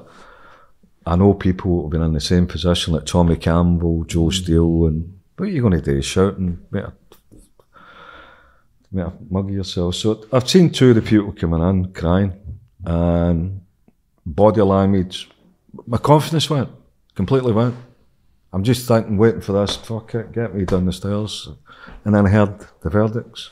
And as I'm hearing the verdicts, I'm thinking, you've just failed a test. You've not kept that to the end. But when I'm asking myself again, do you really apologise for not keeping this faith? If I've got an honest answer, the strength all came back. Not only the strength came back, a bit of humour came back. Because when they said, right, you're free to go, as I walked down the stairs, I look at the clock, it's 4:45. Right, there's an escort there. There's an escort there waiting to take me back. And as soon as I seen him, I went, I've got an apology to make to you. And they're going, what for? I says, it was 15 minutes out. They thought I had the jury novel. That was just a throwaway thing, that's all. Just something like that. So when I got took into the main chambers with Donald Finlay, he opened the curtain and went, have a look at that. And I'm wondering why there are all these people there. Because I'm in solitary confinement, I don't know. Most of them are all family, friends. It was like a spectacle to do what they're doing. I don't know I'm going to get out. And when you see me standing on the stairs talking to the media, before that, there's a guy called Stevie Wilkie, who was the senior crime writer for, I'm sure it was the Sun newspaper or the News of the World. And because I'm free, and he said, Paul, you give us an interview? I said, Steve, you got a car out there? He went, yeah. I said, look at that. Because at that time, and I'll admit it again, I was asked to keep a diary with my solicitor. And what I had in the diary was just honest stuff that I had to write. But what I wrote in the diary was about personal stuff. That the girl who used to come up and give me clothes every day, I had different clothes every day for a trial. That I went away from my ex-partner. I was now living with this girl. But I wrote something in the diary that I found that when I went back to see my kid and my ex-partner, I felt, why did I leave? And then there's a reason why I should believe him, because it just creates a bit of static. And then I was with this other girl and then thinking, what am I doing here? So I'm trying to write it in as best as terms I can in this diary, because it's got to go to the solicitor. So what I've wrote in is in it, I found myself in a position, a weak position. I'm not strong enough to tell them both that I love them. And that was an honest opinion. So there was a lot of other stuff in the diary. They eventually seized the diary anyway, and I'm in the witness box, and at this time the two girls don't really know about each other, right? So I know I'm laughing, I shouldn't be laughing at this one, but the prosecution, he goes away over, stands at the end of it, next to the jury and says, production such and such, which was the diary. So I think he's going to go for something. He said, go to page, whatever page it was. So I've opened this page up and it starts, I couldn't find it in my heart to tell them both I love them. Oh. Right? He's trying to make me a love rat, because there's 6 females in the jury. So he said, could you read the production such and such, read page such and such. I've mumbled. And he's at the end there going, we can't hear you, we can't hear you. So I've just kind of blanked him and looked right up at the gallery and read it out and apologised. So when I'm getting out, the relevance is with Stevie Wilkie, I couldn't go to one without embarrassing another. I had to sort myself out. And what was the repercussions of you having to repeat the diary? No. I think both of them had an idea, but I'm still friends with them, really. Still friends. I've not spoke for many years, but for me, everything that was in the diary, he picked up on it, and I thought, you fucker, whoa, that was a hard one. But the strange thing about it, the next day, the two of them are sitting next to each other. And where was he? I can imagine what's happened. Was he in London? So they're getting it, they know about it all now, but at that stage, I could not personally go and embrace one, but without embarrassing another. That's why you see me making a kind of a short sprint to the vehicle with Stevie Wilkie. So I went for there and gave them an interview. I never took any money for the interview. I done it on the basis that get me away for that environment. That's what it is. What was your life like after you got out? Yeah, what was the first thing you did after your release? No, there was quite a lot of press interest. There was a lot of people wanting to jump on and say a few things, and people made the assessment that he'll disappear. I stayed in Glasgow for a year. I've got 2 friends that have got 2 partners, 2 wives that they were good enough for me. I ain't running away for anything. Did stuff kick off again? No. No. Nobody wanted to know after that. Good. It was just that there was a spurious Crown Office letter that was manufactured with a guy called John Gallagher, along with Thompson Jr. Said I'd been working with the authorities for years. That letter was used to put through defence witnesses' letterbox, just to let them know should they go to trial. But I used that for my defence. I got the alleged author that was supposed to have signed it and said, because apparently there was a DX number on it that shouldn't be on it. It's old stock and it wasn't his signature. And it shows and demonstrates more about them, that they can't have a fight without having to kind of reduce somebody's character for whatever reason. So they tried a lot of different tactics, but the fact that Thompson Senior died of a heart attack, he actually died on one of my friend's wife's birthday. And was it in the pub? Like the film? No, it wasn't in the pub, but they couldn't show the whole thing about it. And the whole real story was it was too long. He took a heart attack. By the time the ambulance got there, the defibrillators never worked because nobody charged them up. Whether they did work or no, we don't know. But he did die in his house. It's quite an early demise. I think he was 60. I think he was 61. 61. What happened to his empire? Crashed and burned. Crumbled. Same as Darth Vader. And it's one of the ones. It was all myth that the empire that he had and all the rest of it. I know I was in the kind of close circle. It was loads of myth. They had quite a few quid. They were quite wealthy and doing what they're doing. But why go through all that misery not to enjoy spending it and treating people like that? So the empire, there wasn't that much an empire. It was media led stuff and all the rest of it. No for me, maybe it did, I don't know. But not a lot of people seen any invoices coming back. So me and Wildman interviewed an ex-Scotland cop who gave a Paul Ferris story. Do you have a different version of events of that story? Was that the officer that was in Rossi? Story. What is it? It was a 4-hour podcast we did with the cop. Was that the one that? Me and Wildman. Oh, I did see it. Yeah. What I found strange about it is that the cognitive awareness, his employment as an evidence gatherer, should have been spot on. Whether he's been a young cop that's just been told, bear in mind, he's the main firearms expert for the island. He's been told you're not getting a gun. What he also admits is there was 4 guns. Only 3 was ever signed out during the course of that. But what he did get wrong was, and I liked his attitude a wee bit, they never chapped the door. There's 2 storm doors that just came in. There was I was in the living room with my partner, who was 6 months pregnant at the time, watching a football game.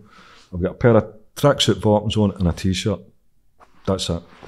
No nightgown, as he said, no goonie, I think he was having a bit of a laugh. So immediately, right in, they'd done it professionally, spun in the air, face down, handcuffs, into the room. The next thing, there's a green bank bag there. Who's the brown powder? You can't tell what colour of powder it is. Unless you know you brought it there. Yeah. But the snub nod 38, but that was true because I knew about firearms. I still know about firearms. It's something which this cop who's 6'6", snowy white hair, pushing it right into my... I know it's fucking him because half my face is looking up. What saved me at that time is my partner walked out and let her scream up. They never knew there was a never knew there was a female in there. And it all went by.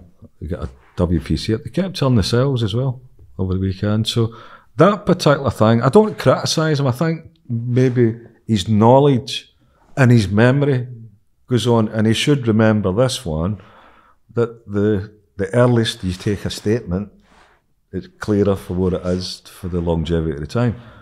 He got the drug wrong. It wasn't cocaine, it was heroin that I get fitted up with. And the reason why I get fitted up with heroin was because it was a high purity.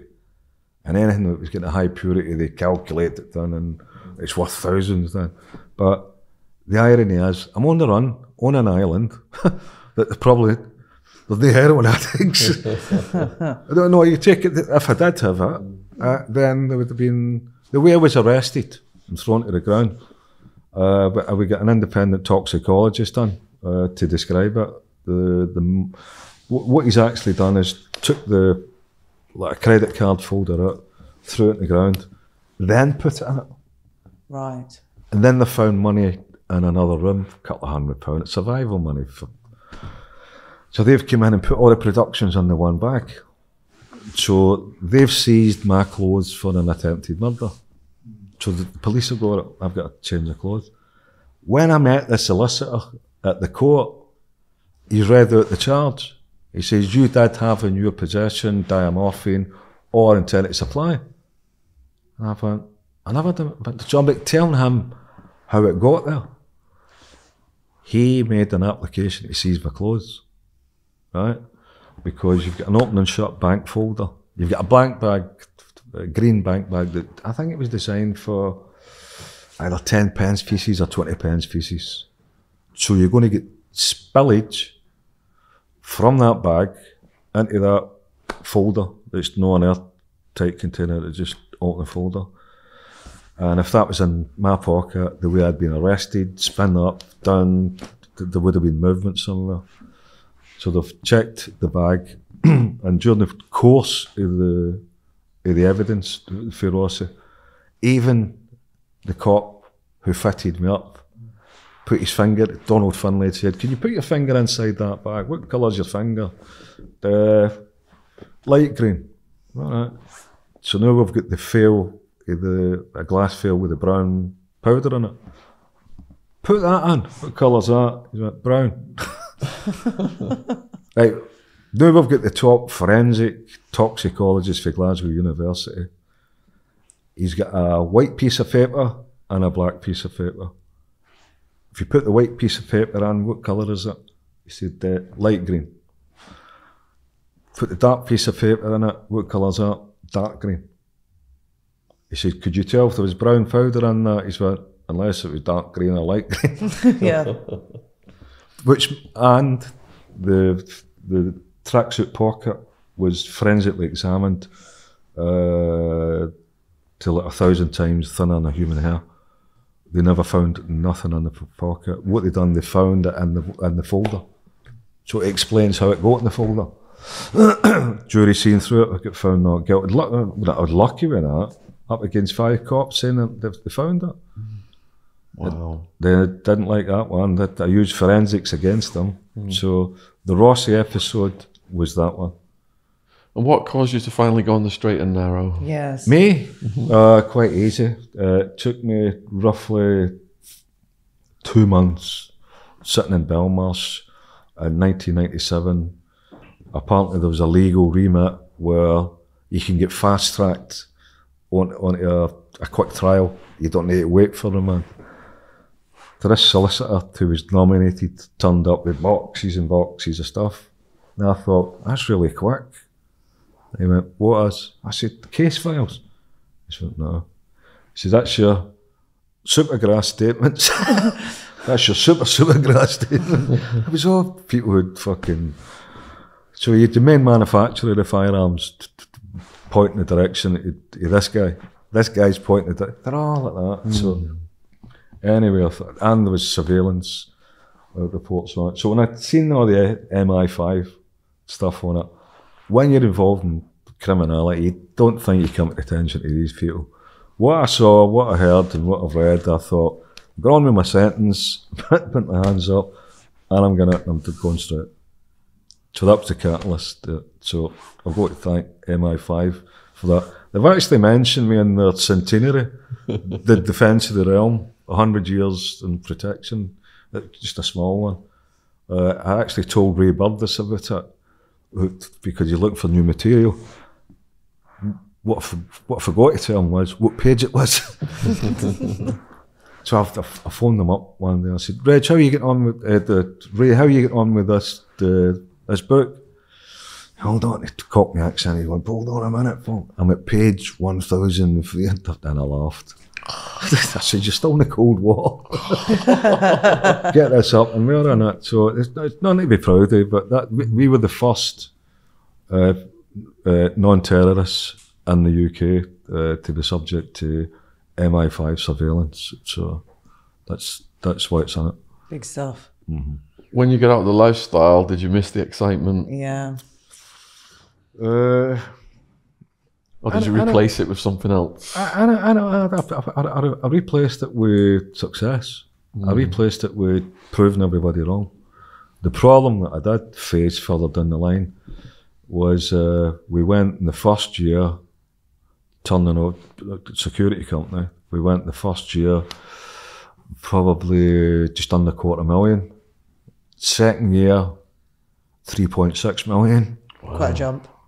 Third year, they've all panicked. they sent a cheque back saying, I read this letter. It was for the bank manager, Fred Goodwin. It was Fred the Shred that was robbing. I'll rephrase that. He never robbed that. He invested money. He was a pretentious bank manager that obviously didn't like naturally growing fruit, so he'd get all his fruit flown in from France. That's how pretentious he was. And he's the sort of guy that was after running the Royal Bank of Scotland at the time. His office sent a letter to my office stating, this is your cheque, we've closed your account, we've shut your balance, we don't need to tell you why. And I thought, is that right? Is that right? And I'm supposed to be the villain. I never had any old ladies up smashing my windows saying, where's my pension money? He did. So I've mentioned that a few times. So there was a report about allegations that were laundering money. Right? Anybody that knows what a factoring situation is means you surrender your invoices to a factor. They charge you with a fee. Right? I had to speak to the factor personally, who was running it at the time. Told him the whole situation. He said, Paul, if you're money laundering, you must be one of the fucking worst in the world. Because it says it gives you the money. They're giving us 85% of the totality of the invoices. Now, we were working on the basis that we give the clients 30 days. You don't get paid in 30 days. 45. 60 is a maximum, right? But we need to pay guards' wages, admin wages every week. So in order for us to get that facility, we get it for factor. And what he said to us is, if we want to send you £200,000, can the bank take it out? They had a proof of funds. We've given you it. There's no point in them asking you what you got to do with it, because it's none of their business. That's the point of origin. We never use cash. So then they went on another situation where they got involved in the Security Industry Authority. Unfortunately, my convictions are never spent. So I can't get a licence. I can't get involved in this. But slowly. So I played the game. Still playing the game. I've had a case officer for HMRC that we're dealing with for Liverpool. And it's not all changed because Scotland's got its devolved powers to collect its own taxation. And I mistakenly opened the letter thinking it was coming for Liverpool. And it was just threat after threat. You don't do this, we're doing that. You don't do this, we're doing that. I don't like it threatened for anybody at all. No. So I told them, you get it when I get it. So I sold the farm. I've got all the legal stuff. It should have been concluded on the 12th of December. This year, last year? No, this was in 2019. Okay. So I get a letter through, confirmation it's all getting done and dusted. Then the lawyer phones up and said, do you realise I'm in a chain? A chain of the property.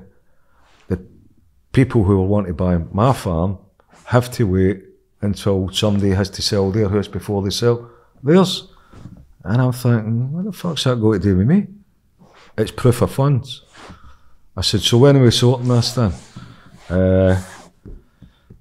12th of February. I had no plan B. They fucked the whole Christmas up. It sounds as though I told the whole lies to HMRC. All they want is, when I used to deal with the Liverpool case agent, not that we were on first name terms, but they were civil on the basis, right, Paul, how much have you got and when did we get it? That's all they want to know. These ones were like, you don't do this. It's a kind of threat. So I had to speak to my ex-partner, other people, to go, I've got to wait till fucking February for this one. So it was a bad day. If I knew I had to wait, I accepted it anyway. Plus I sold it for 300,000 less than what I bought it for. Just to pull the parachute. I want to bow out my terms, which I did do. Difficult getting back there again, and this year I'm going to crack on and do what we're doing. So I think what you guys do for your your interviews and your audience is getting the raw material for people that might be on a roller coaster. Somebody might be having the same problem, or somebody has got worse problems, and listen to him, he thinks he's got problems. What about us?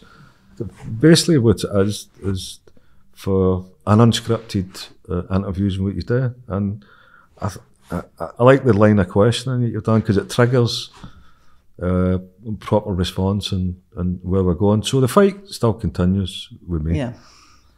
So what else have you got planned next? Doing this 6-part.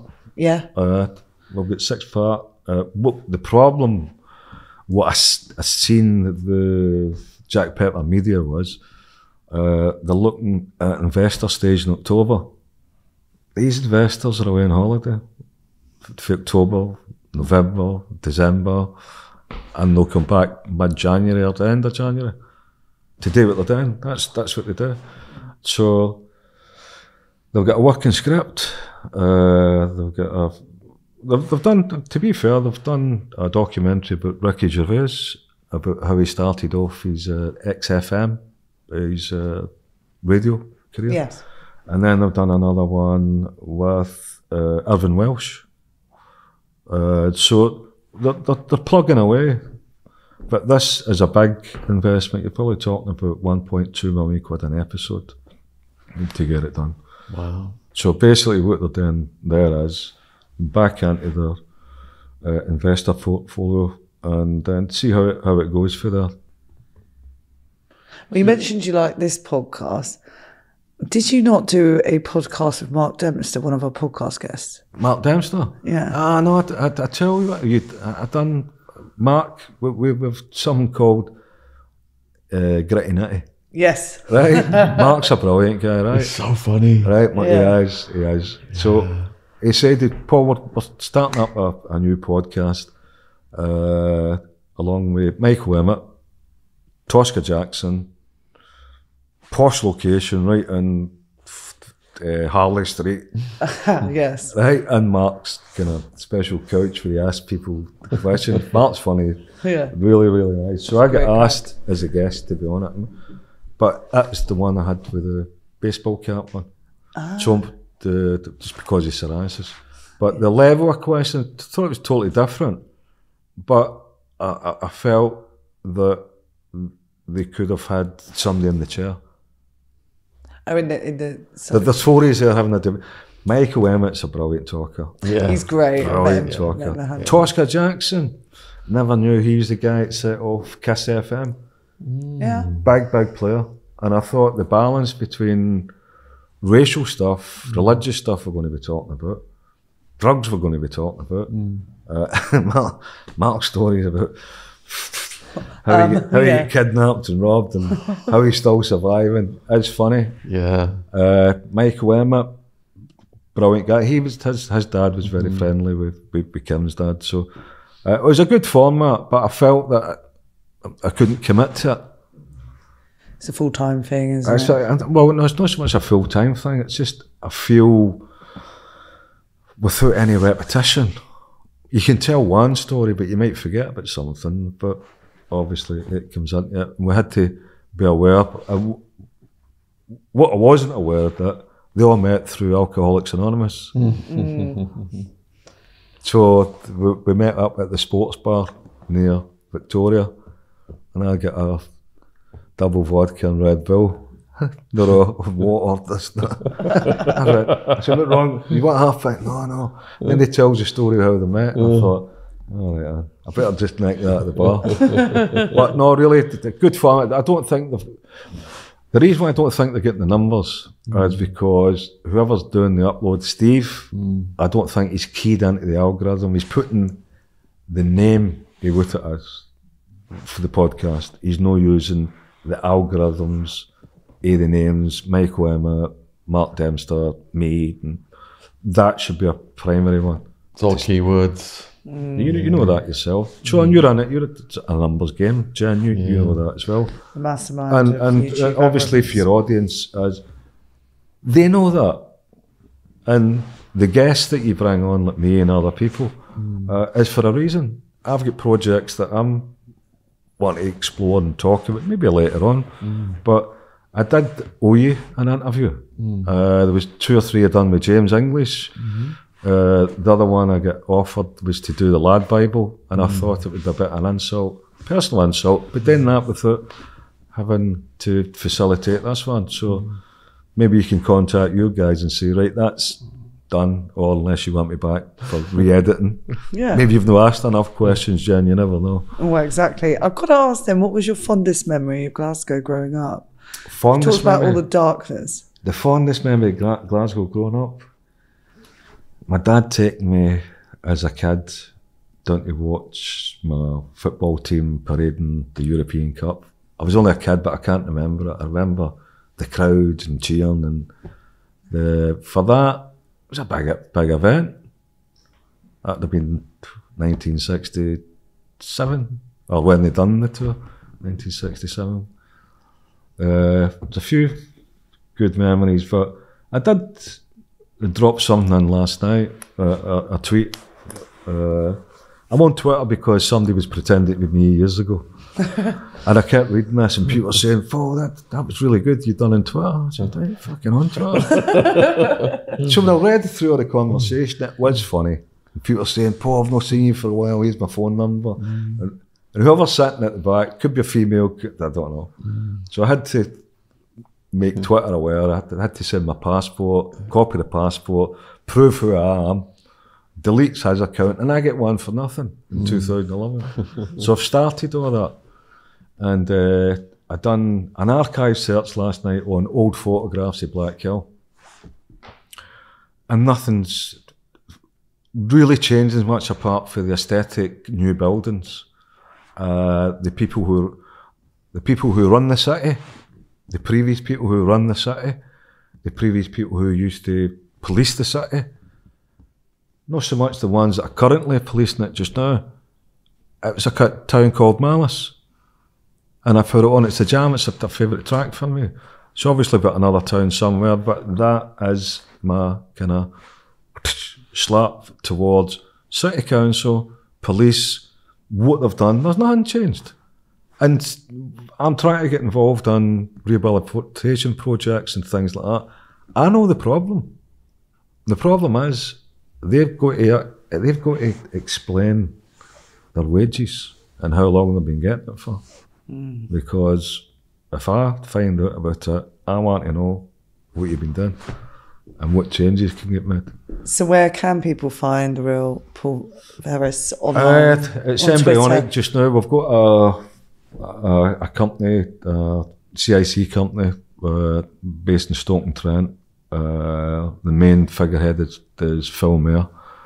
And what we have got is something in which to look at the last 12 weeks of somebody's prison sentence, so that we can make sure they've got accommodation. All they do is, they get, you know yourself, they open the door, there's £45 in a grant, they're away to see their dealer. They might not even have somewhere to sleep. We don't deal with sex offenders, we don't deal with informers, we deal with people, maybe long term, doesn't matter the length of their sentence. Give us their 12 weeks. We'll show them how to cook, paint and decorate, all these intensive stuff for the discipline that I got for the detention centre. 12 weeks enough. And then we'll give them vouchers to go and buy, we want to show them what they can do with potatoes, pasta, rice, make their own dishes and forget phoning up Uber Eats, because that's a fiver for a start. Yes. Go and get your stuff, make them a bit more self-sufficient. I think there's more in a receptive nature in England to get things done than there is in Scotland. There's too much politics with me. Fully accept that, I've not been an angel, but don't think they have either. And if I get an opportunity to share some dirty laundry about them, I'll certainly hang it up. Blow the bloody lids off. That's the way it goes. It's a fight. It's a fight, it's a verbal fight, but produce the goods. One person had said to us, Paul, we admire your position, no doing it, but do you not think that you're dismissing the people who are currently in prison that are due to get out? Why are you denying them that opportunity? And I thought, That's a fair point. So I might do it simultaneously to see where it is with a private investor. Because the minute you take, you've interviewed Bobby Cummins. No. No, Bobby Cummins, his favourite saying is, Paul, you take government money, you're going to dance to their tune. A private investor, go and do what you've got to do it. So that's the aim, the goals and the objectives for this year. So you're a prolific author, Paul. Have you got another book in you? I have, funny enough. It's not an on-crime one. We started doing it. What I normally do is record. And there's an issue, it's an embarrassing issue. We've had everyone on a data stick that's lost maybe 20, 30 hours worth of stuff. I ain't going to mention who had it, but it's a close family member. Oh no. That's gone. So we've got to start again. But the whole theme of the book is taking on a journey on 21 years of being free of crime. I got released in January the 21st, 2002. Couple of small issues in between them, but no custodial sentences. And I think it's a roadmap ahead towards somebody think they can come out of prison and change in 2-3 years. No. I've been out 21 years and they're still saying, this rehabilitation's all a myth. Let's educate people, let them cook for themselves. If they got a leak in their shower, go and fix it. You know, forget this $5 for Uber Eats, look at your value and what you're doing. And in some occasions, people have went through their lifetime, never had a certificate. We'll give them our NVQ skills to an extent under that 12-week period. So I'm looking for partners to come on to provide these certain things. And what we intended to do was build 32 one-bedroom flats. That have took probably 18 months and the costing £4.6 million. I've actually met somebody who'd said, we can alleviate all your problems. I can get 40 caravans done there within 3 weeks. As long as, the reason for the flats, you'd never get planning for it, but as long as it's for vocational residents, you need the hub there. So Street Pulse will be kicking it at some point this year, and thanks for giving us an opportunity to plug it and see where it goes for there. And check out Paul's audiobook, Unfinished Business, that he did with Steve Rafe, which is our bestseller at Gadfly Press every month. It's the best-selling audiobook. I think we gave the narrator quite a hard opportunity to read the true transcripts of the audio tapes that we got.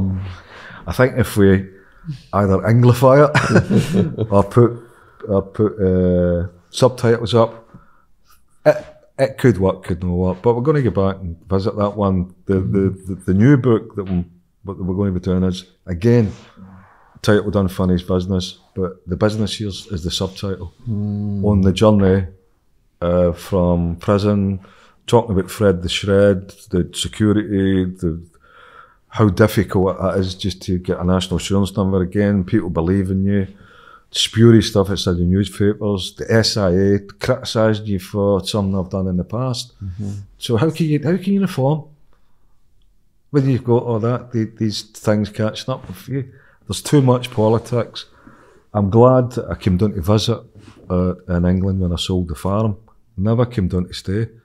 COVID kicked in, and I spent the first COVID week, I'm laughing, I shouldn't laugh again, with my old aunt who's 90, who's got the head of a 21-year-old. She's good fun. Boy. Yeah. She's kept me on my toes. Love it, absolutely love it. So I'm here for the duration. And strangely enough, I came back for visiting Scotland quite recently, and my cousin Kim had said to me, Paul, how do you feel? Do you feel you've left home, or are you coming back home? And I thought, I feel I'm coming back home. She went, well, that's a good sort. Remember to put the bins out in the morning? Because I did a couple of things for her. It was really good. She's on a, come over, you've met Kim anyway. Yeah. Kim, Anne Lewis, 165 acre estate. It's massive just for privacy, walking about. just help them out as best I can. Yeah. And hopefully I've got another time there and do what I'm doing. But the invite's there to come over. We definitely will. See you Honestly, anyway. thank you. Yeah, brilliant. Thank you. Having been involved in knife crime, what do you say to the young people watching this who might have gangsteritis? Knife crime. I can only work on an experience where some people have a knife for comfort, just so they can go to the shops. But the problem that you've got, if you've got a knife, you're going to use it. But if you ain't got a knife, you've not got that comfort blanket. Where does it stop? But I'm not going to be a hypocrite and say about the anti-knife. There is a lot of anti-knife crime campaigns. One in particular, knives down, gloves up. All these sort of ones that are doing it. But you get this amnesty. They used to have an amnesty in Glasgow. I'm not saying it's a stage prop. They go out and buy them, throw them in the bin, and then make something out of them. But there's 10 of theirs. We've still got to what they're doing. It's a cultural thing. There is the only way I could see it probably is having all the high tech stuff. If you walk through it and it goes off, you've got some. That's it. Because what you've got there is maybe somebody who's been told they're going to get it has went, by who? We can't tell you. Well, I'm having this because it's my protection. Or somebody's never had a threat saying, we need it.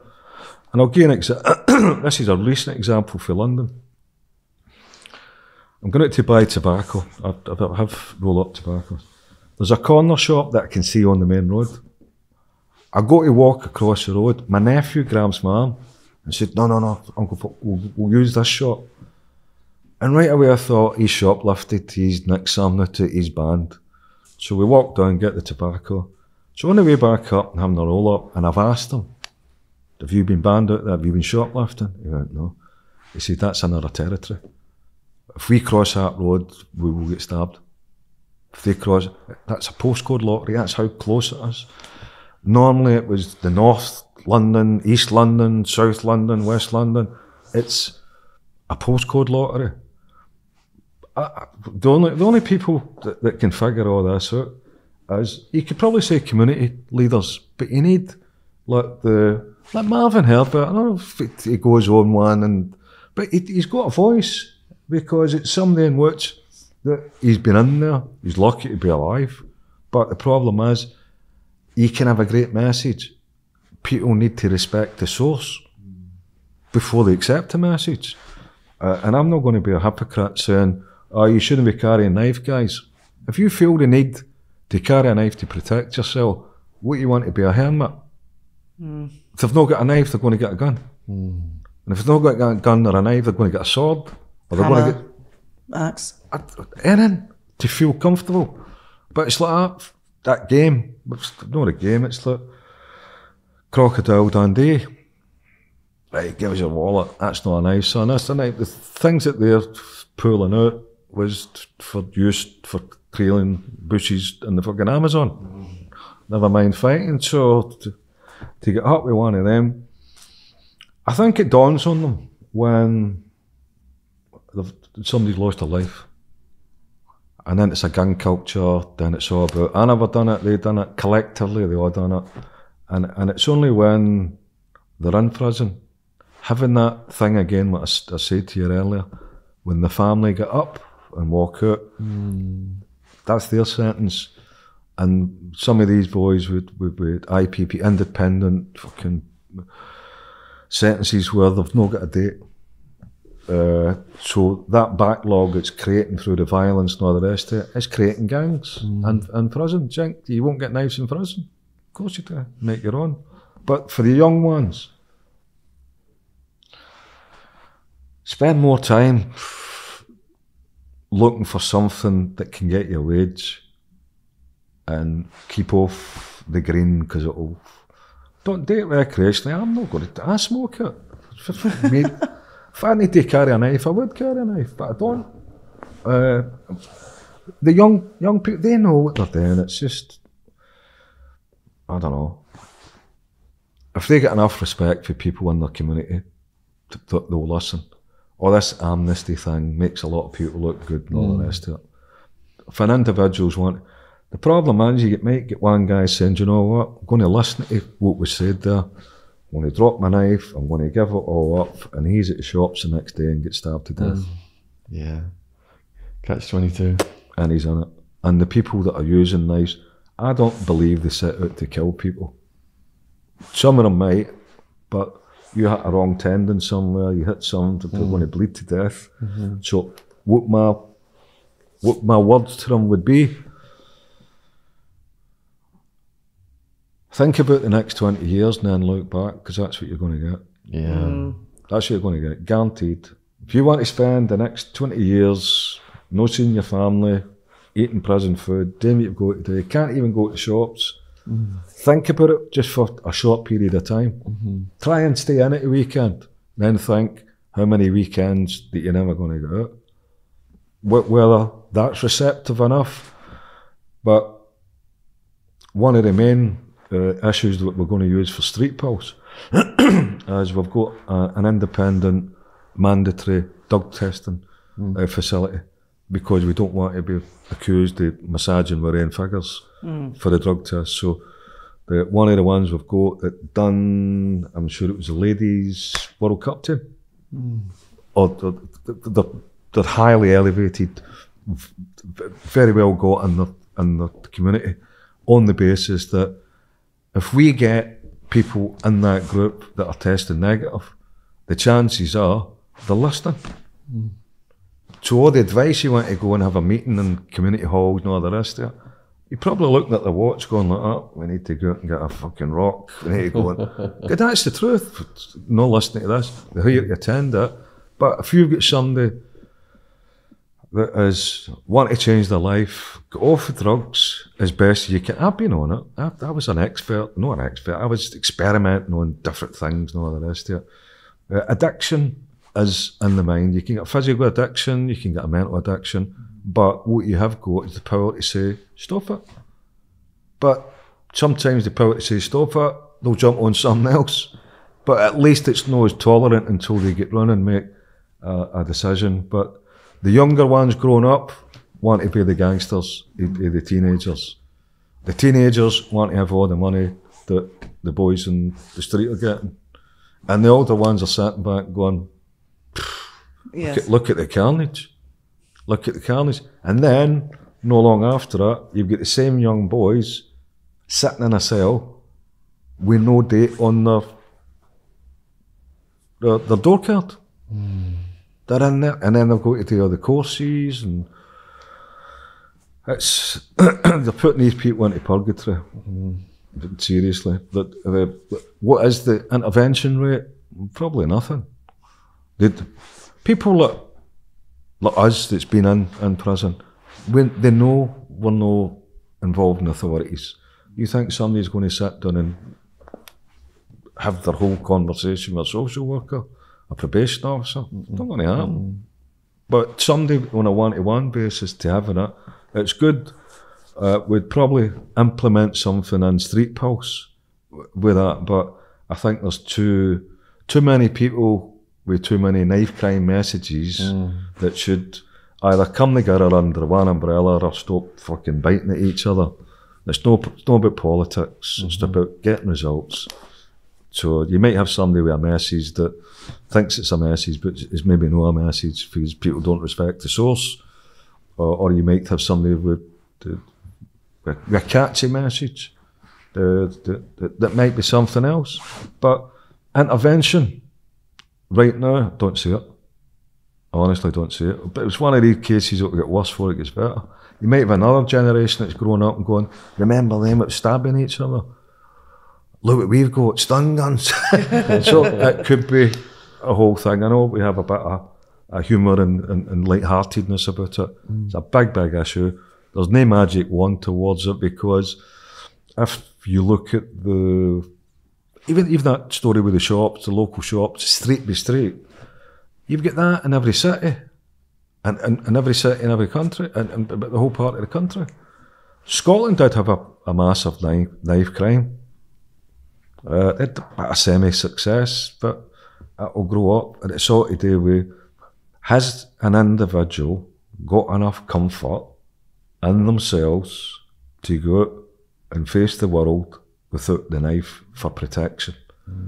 The problem you've got there is they might be physically well built, that they could maybe smash 2 or 3 of them up, but there's a gang of hyenas that go. It might be, somebody might not want to use a knife. It might wave it about its protection and then run away. But if you've got a knife, you're going to use it. If you've not got a knife, it's hard to use it. And if you've not got a knife, I know, I took knives out as a comfort blanket for me. I know what it's like. It's no nice. It's no nice. So I'm not going to be a hypocrite saying, leave your knives behind. They should, but if they're going into public places with other people, what's wrong with the metal detectors on the door?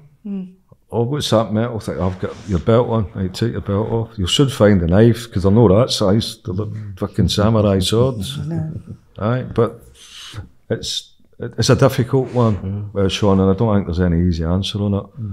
And we'll probably find that by the time we're finished this interview, or before the weekend's finished, there's a couple of more fatalities. Definitely. Mothers looking to it.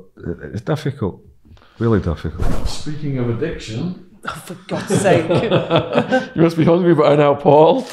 My latest addiction is Coro snacks. Would you like who are one? sponsoring They're really our nice. podcast. Oh, excellent. Yes, all done. Is that who's sponsoring your podcast? Yeah, they're great. So Hazelnut protein bar is my favourite right now. Jen has just ordered £100 worth of I know he's got issues. Real issues. I'm going to keep one for later on, do a review. Yeah, totally. Got one, So, lads. if you've enjoyed this podcast, all the links are in the description box below the video. You can reach Paul on Twitter. He's very active on Twitter. I put I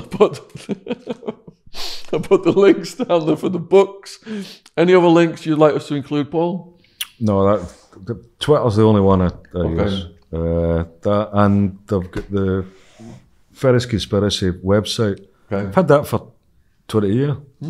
I got that, it's for the first £10,000 I paid to get that done and dusted. That was my first right. Wow. Wow. And the reason why I got it was because my mum, when I used to take the kids down on a Friday, and then on the Saturday, and then you get the Sunday newspapers, she'd be crying, reading this newspaper. And I'd say, Mum, what's wrong? She'd slide it across to me and say, tell me that's not true. Now I'm reading this about me, and I'm thinking, it's a load of bollocks that is. Right? And it's a case, my mum was crying. So I'd go, all right, I'm going to copy it. It's going on my website. I'm going to take all the keywords out of it, strip it down, Gangster, whether a source said this, and then put my view on it. And that allowed me my first strike against them, because they're never going to apologise, are they? No. But I'm going to take the piss right out of their article and their editor and whoever's wrote it and said, that's what they've fronted, here's the facts. And I've done it for years, so they've calmed down a bit now, especially when I've got Twitter. Good on you. So Paul's Twitter link will be in the description box. Yeah. Jen's links are down there as well. She's got her own YouTube channel now. She's interviewing people herself on that channel, so please support her as well. If you do want some Coro, link is down there, 5% discount with the promo code TrueCrime. Thank you very much for watching. Cheers, Yes, Paul. come in. Absolutely brilliant. Well done. Appreciate it. Well done. Yeah. Oh, big hugs. You're welcome. Pleasure. Yeah, brilliant. Thank you very much. Cheers. Good one, guys. This podcast is sponsored by Gadfly Press. We're proud to announce the publication of Scotland's Johnny Boy, the bird that never flew. From the back cover, all his life, Johnny Boy Steele has been running, first from an abusive father, then from the rigours of an approved school and a young offender's jail, and finally, from the harshness of adult prison. This book details how the Steele brothers staged the most daring breakout that Glasgow's Barlinnie prison had ever seen, and recounts what happened when their younger brother Joseph was falsely accused of the greatest mass murder in Scottish legal history. We're talking the ice cream wars there. If Johnny Boy had wings, he would have flown to help his family, but he would have to wait for freedom to use his expertise to publicise young Joe's miscarriage of justice. This is a compelling, often shocking, and uncompromisingly honest account of how the human spirit can survive against almost crushing odds. It is a story of family love, friendship, and, ultimately, a desire for justice. So, Scotland's Johnny Boy, the bird that never flew, is available worldwide on Amazon. Link in the description box below this video. Thank you for supporting our sponsor. Cheers.